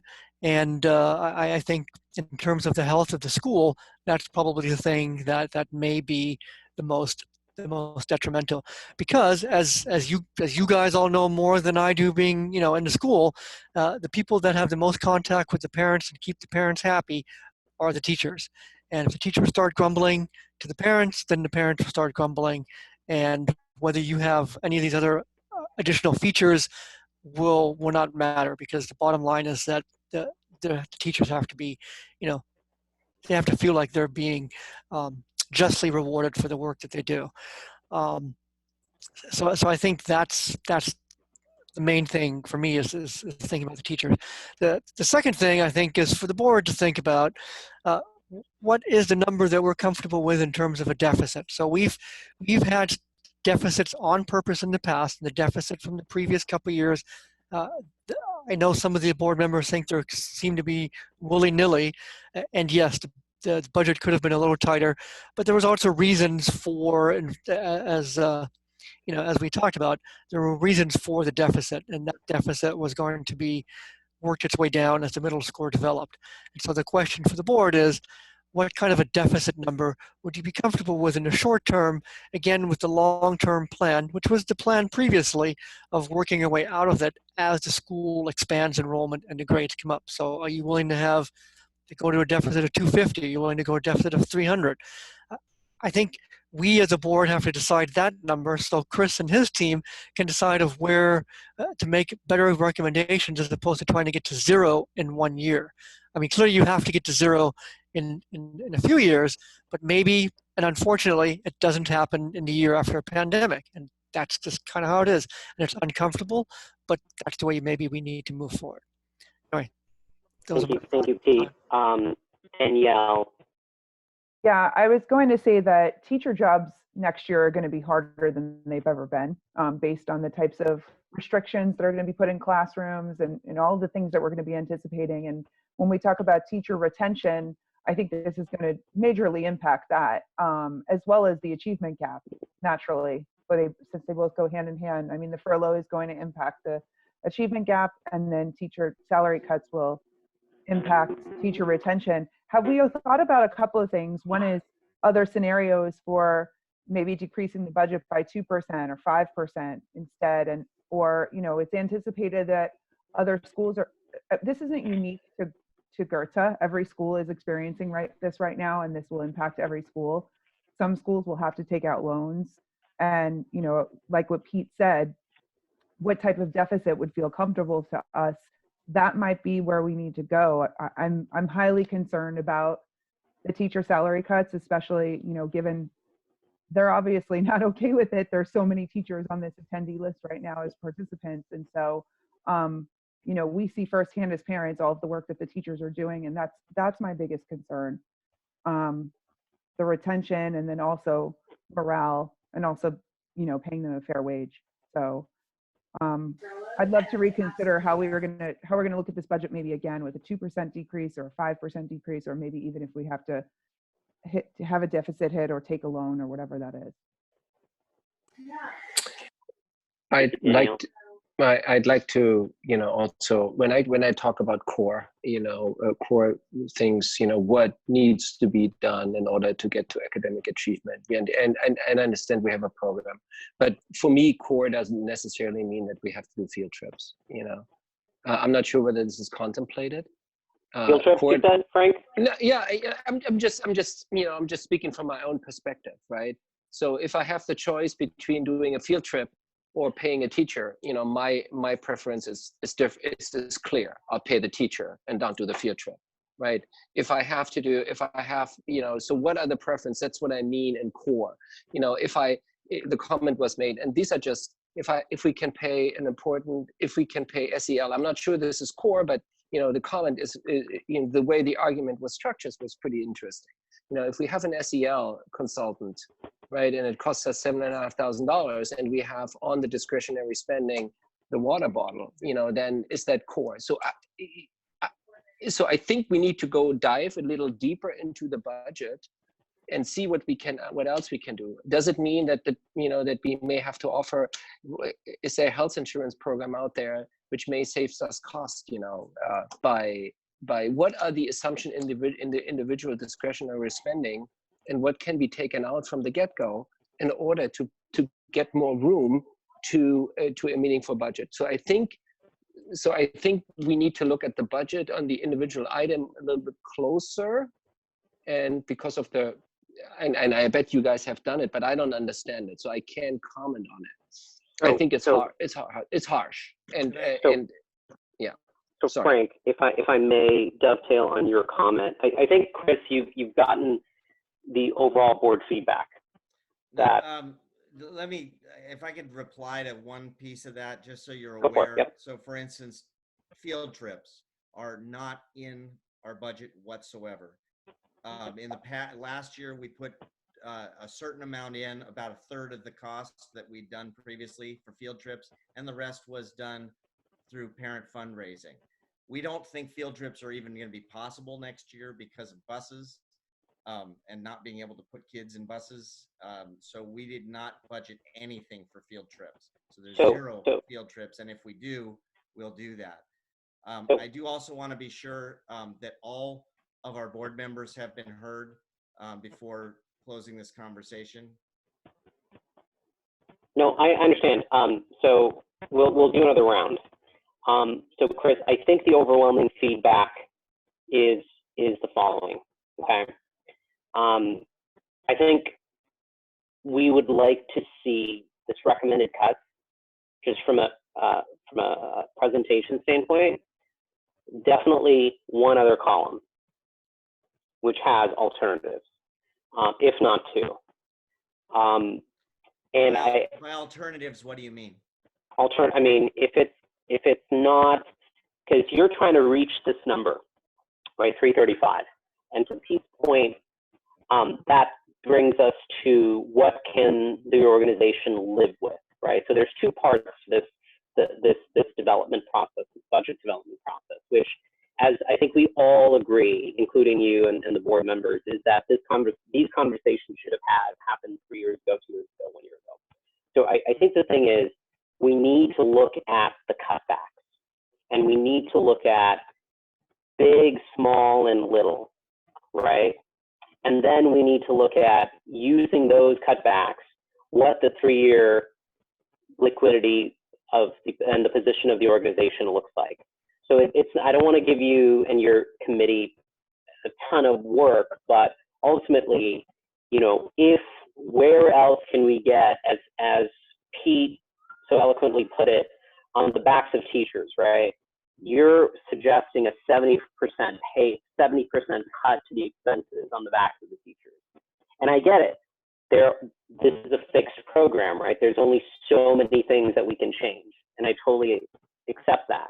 But I think the board, it would be prudent for us to see what other things that can be cut. So if it's a $750 water bill every month, I want to see it on an alternative cut, okay?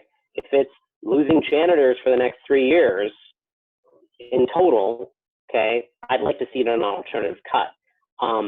But then ultimately, the 3-year mark will tell us what the board is comfortable with. I think that should be a long enough time to overcome COVID to say at least we're on the right trend. And I think the board would have more confidence to say, okay, though the majority of cuts this year are severe, next year we can bring some of these programs back, okay?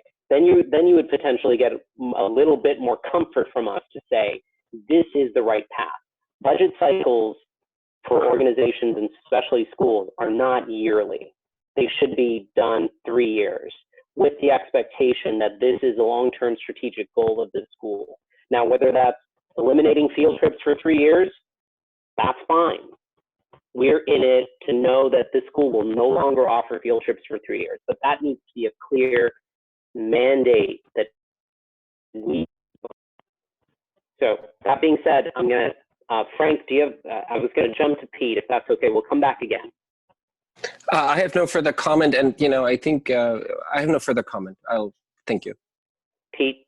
Yeah, just one in terms of what kind of deficit I'd be comfortable with moving forward. I guess my view is we anticipated being an additional $200,000 more in the hole at the end of this year, but through fantastic management and planning, we're going to have much less of a deficit this year than we anticipated. But so maybe that's a lucky piece. At the end of next year, you could be roughly the same place by carrying that quote unquote deficit forward by the amount that we saved from the deficit. I mean, kind of backwards thinking, but it is starting to set. I mean, if you're going to have to come up with a parameter somewhere, that's one that I would look to. And I think Pete, you're absolutely right. It is, we have a cash reserve, and a pandemic is a great time to use the cash reserve, right? That's right. Right. Okay, Danielle. Sorry, I was on mute. Yeah, that's my thinking too. I mean, that's why you have a cash reserve for a pandemic. So my biggest concern with this new budget structure are the pay cuts. Deacon? Yeah, I'll have to agree with all the other board members. And then also, if you scroll down to the next not recommended cuts, I'm looking like elimination of elementary art. I don't know what that looks like. I know we have an amazing art teacher, but I also know that she has a child and potentially in the future 2 children at the school. And so what kind of impact does that have, right? Like, yeah, I think I'd like to see some alternatives and really sticking to the heart of what our program is and what our program offers and why we have the families that we have at our school. And of course, appreciation for those hardworking teachers who are working harder than ever before. Thank you, Beacon. One more round, Frank. Anything else?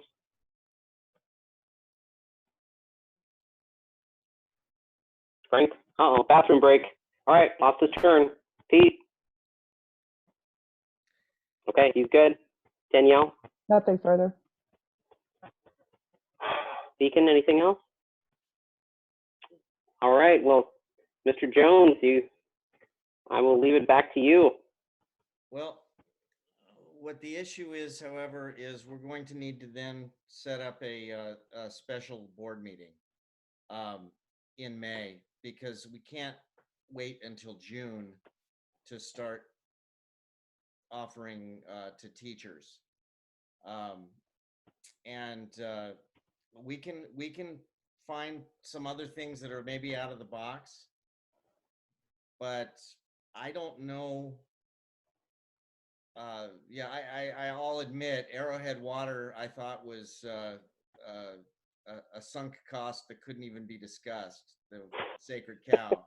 But I'm happy to cut that one. You know, if people will live through that, I'm fine. But in terms of the big, you know, finding things that are big enough to make a difference in dealing with, we already made hard cuts to get us down to 0. Then we did it to -2. Now we're going to -10. Little things aren't going to do it. It's got to be big, major pieces. And I'm certainly happy to look at other alternatives. You know, a furlough instead of a pay cut. That's something that could be, but they don't swap out dollar for dollar. But that certainly could be something that's looked at. But to believe that there's somehow a whole bunch of things lying around in our budget, I don't want to give you a false hope on that.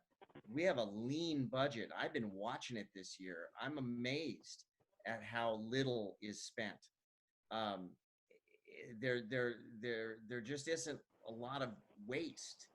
The only place that's left to go is people and programs. And so we can determine which people and programs, but you know, what we gave to you was what we have, and I say we, and I'm talking to the administrative team, have agonized over, and we think it does not rip apart our program, but you know, in the end, the board is going to get to say, you know, the board says what are the priorities and what will be in the budget. I think Chris, you're absolutely correct. Is that we appreciate the work that's been done. If I can just logistically draw the map, I would probably take it to the finance committee. Okay, I would get some more stakeholders. I would get some more alternatives behind this proposal, because as it stands right now, to me, I don't have enough information to say that this will make the school liquid in 3 years. It'll make a school liquid, but I don't know if that's the school that I want to stay for 3 years from now. And that's my personal opinion. So I think this is a great opportunity to kind of take the feedback of everyone that you've heard. You know, it's alternative. You know, and I can't believe Arrowhead Water is $750, but I'm not going to comment on that. but you know, look and come back. And if we need to have another board meeting, that's exactly what we're going to do, because this is what's also important. You know, if our kids aren't achieving, then we need to have special board meetings. If we can't, in good faith, say that we believe in this program and these are the tough decisions that we make, then we shouldn't be board members. But that's why we're here. So we will wait for your leadership on this. And I'll just open it up to the board members again if anyone else wants to say anything. Frank? No comment. Okay. Pete? I'm good. Danielle? I have one more question. I know that, look, the pay cuts are not a good option and neither is a furlough, but between those two options, is there one that feels less painful for the teachers, or do they both feel equally painful?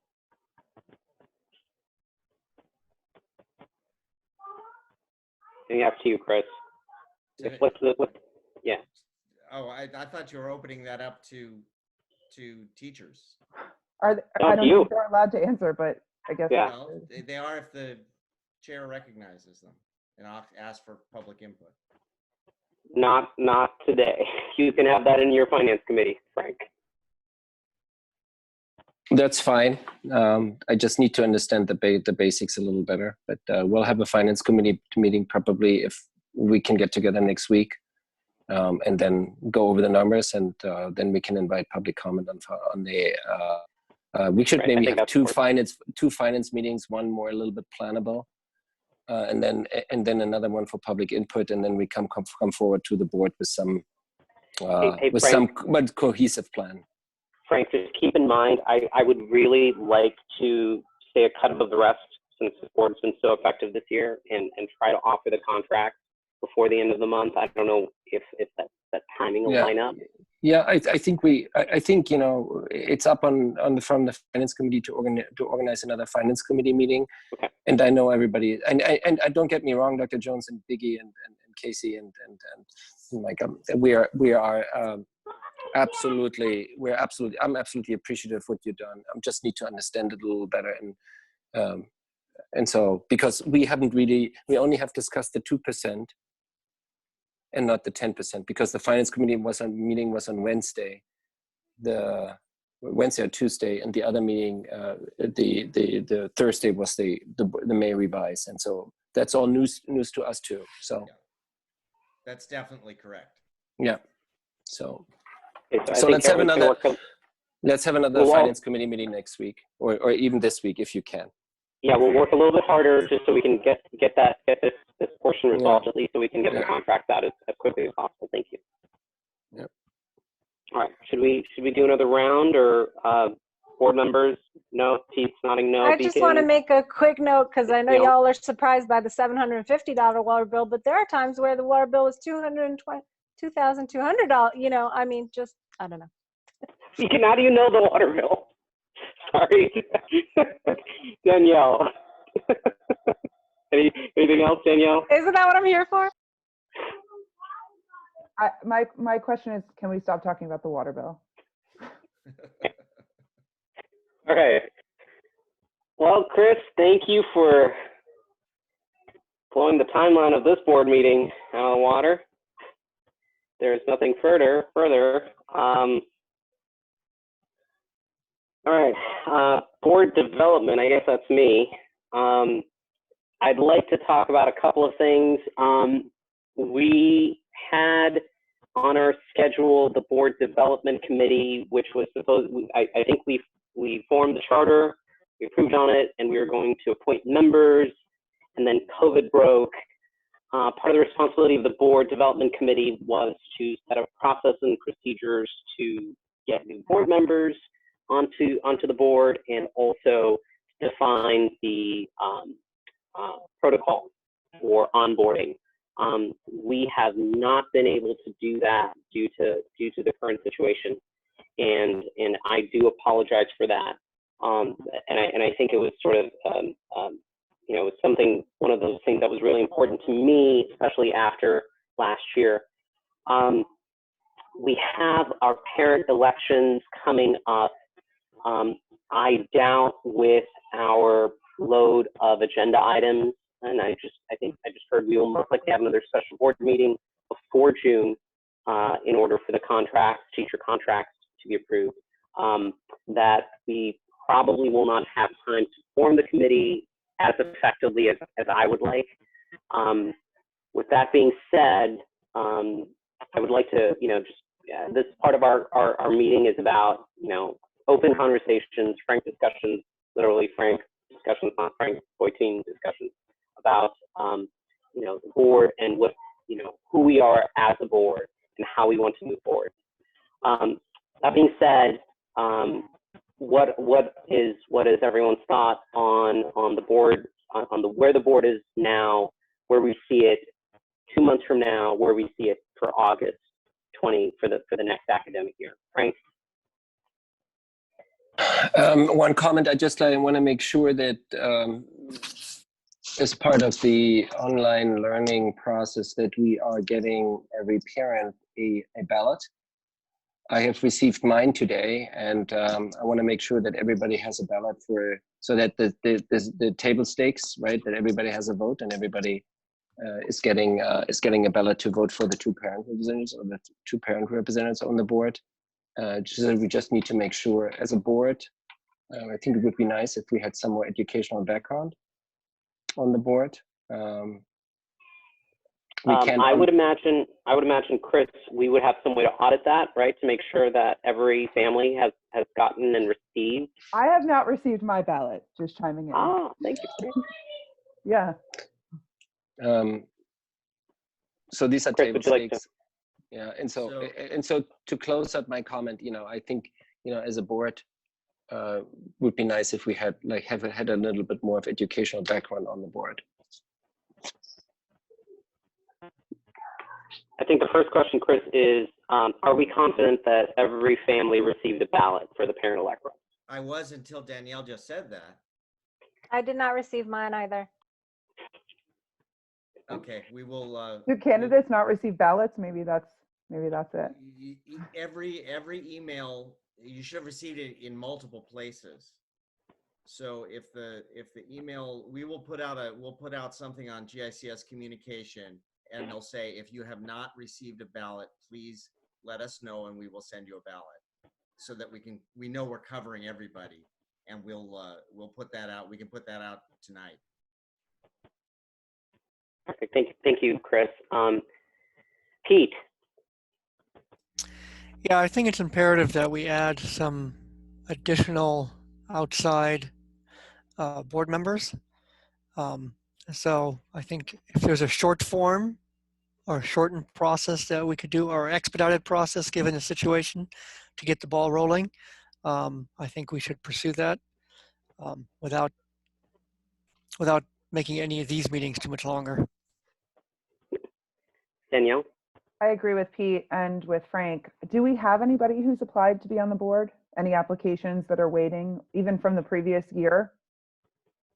Because I know that was a big issue during the 2018-19 year. There were applicants who hadn't been called, spoken to, etc. Yeah, there is not any queue at the moment, but I have not asked from the time I've been here. Nothing, I've not gotten a direct thing, but we haven't put anything out because we were waiting on committee. I know in previous years it was less desirable for current parents to be considered as permanent board members, and I don't know if that's still the climate right now on this board, but I think maybe that should be a consideration we don't really think about as much, as heavily, and the education background and the other things that we need, and even just more hands to be helpful would be nice. There have been parents in the past who have expressed interest in this, but they've been kind of shied away from it because of that sort of board climate that was happening. And so maybe it's time to readdress some of those parents. Deacon? Definitely think we need to work on board development. I would definitely like to see a woman as a seated board member. Thank you. I'd like to see more people of color seated as well. And I'd like to see people with strategy, potentially real estate or school development background.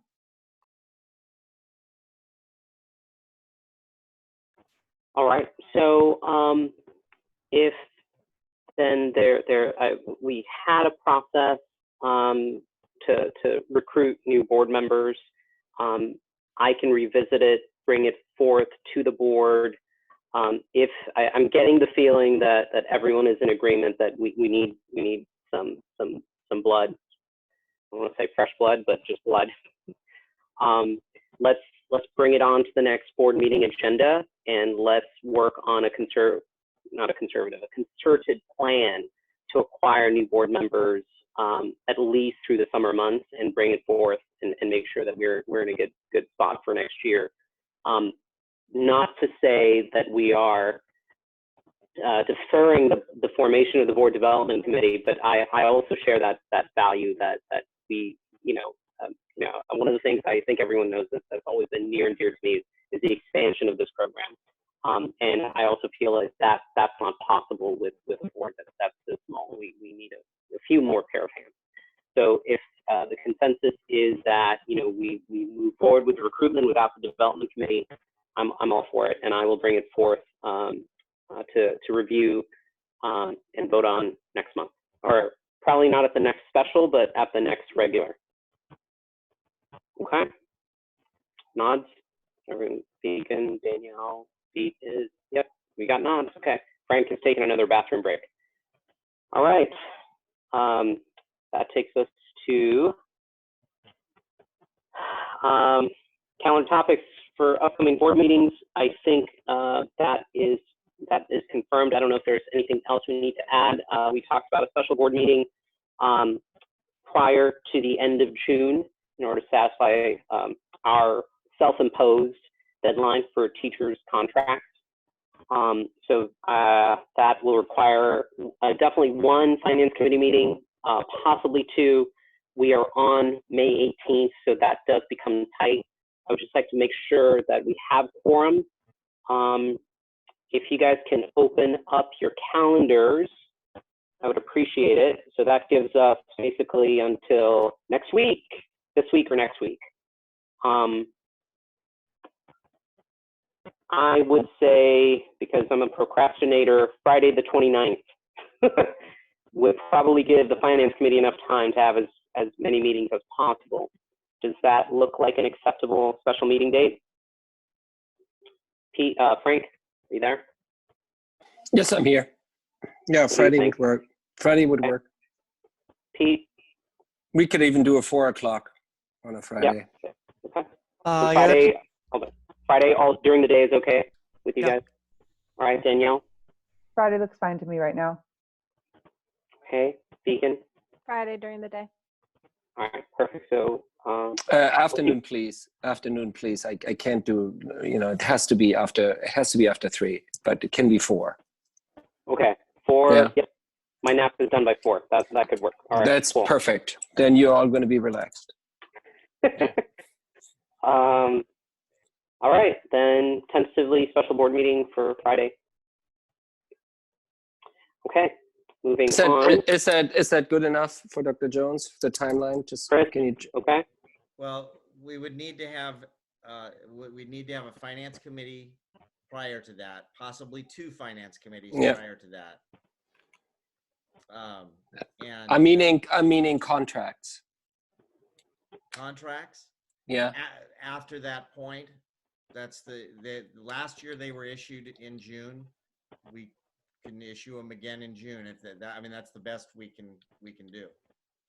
Okay. If not, we can move it. I mean, I don't know. I'll also, we're talking about.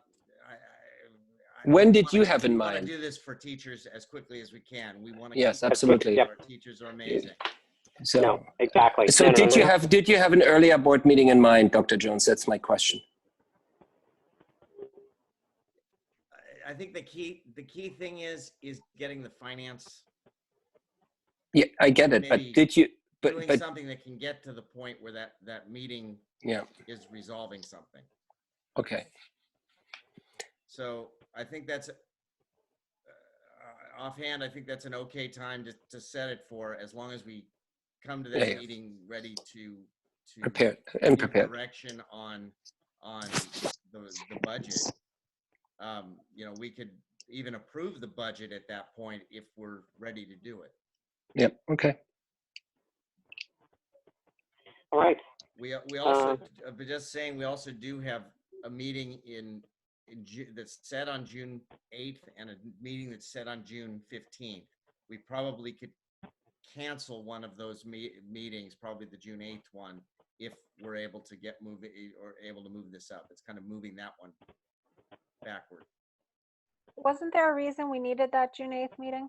There was, you are absolutely correct, but that reason no longer exists. It was because the LCAP was required to have a public meeting ahead of the budget meeting. And they changed the rules on the LCAP where it's not due until December now because of COVID.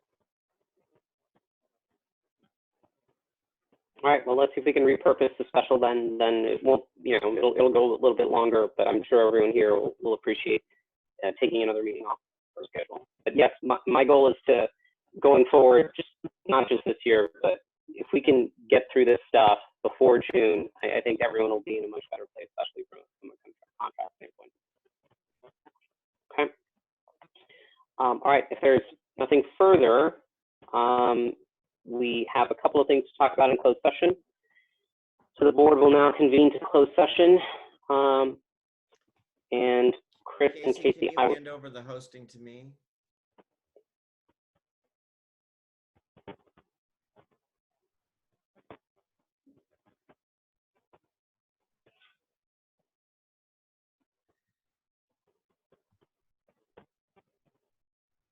We are going to go into a breakout room.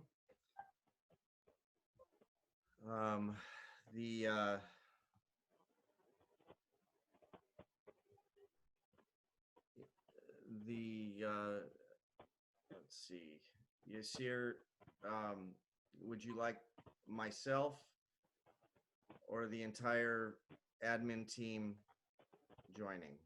why don't we just do the board members for now? And then can I send you a quick chat when we're ready to go? What? Oh, you just want the board members, Right, not me. not you. Yep. Okay.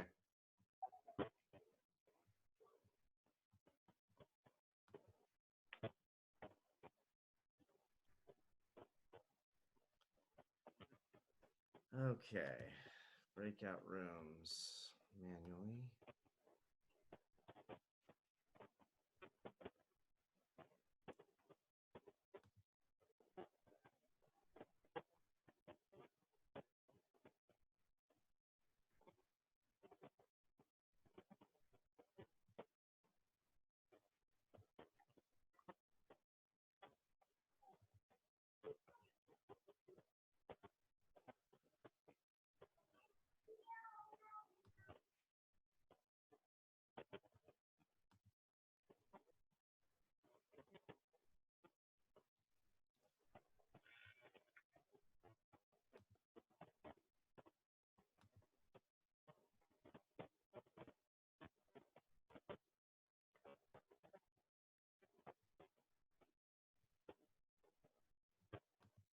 I don't know if you know, Chris, but I'm still here. I know. Okay. 1, 2, 3, 4, 5. All 5 of you are going, and I'll open your room, and we'll see you, and then you'll come back. Okay, thank you.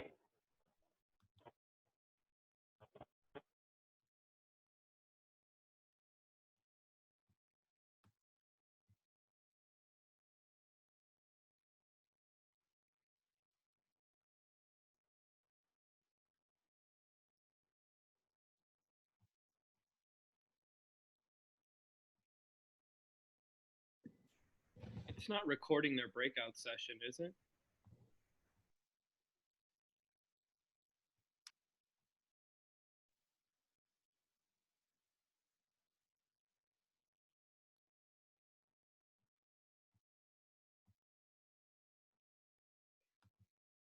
Sounds like I broke up all the fun in the room. Sorry. Going to, I'm trying. We just all know our place.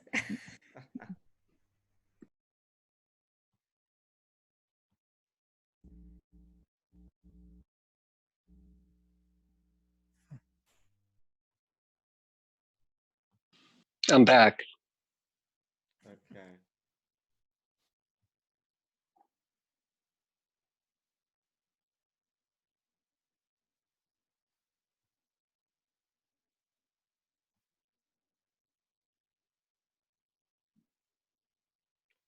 Okay, Yasir, are you back from closed session? We should be back from closed session. Yes, Sir, you're muted. Yes, thank you. Deacon back? Yeah, we're all set. Chris, take us to the next breakout room.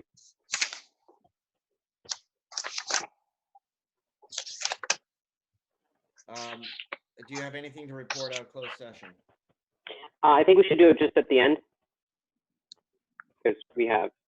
Okay, so you want to, who would you like to be a part of this? Let's do you and your staff, and then we'll do you at the end, and then we can report out. Okay. Alrighty.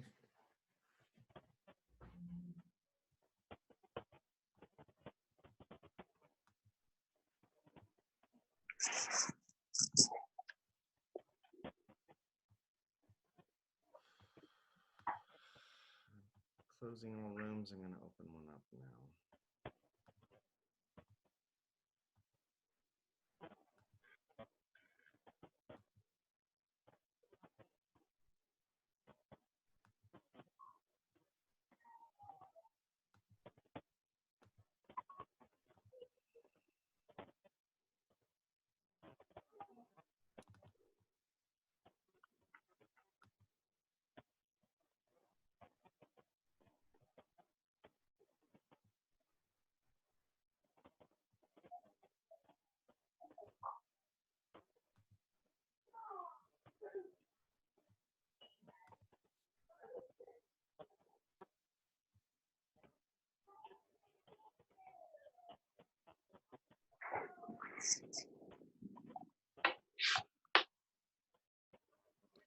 Okay.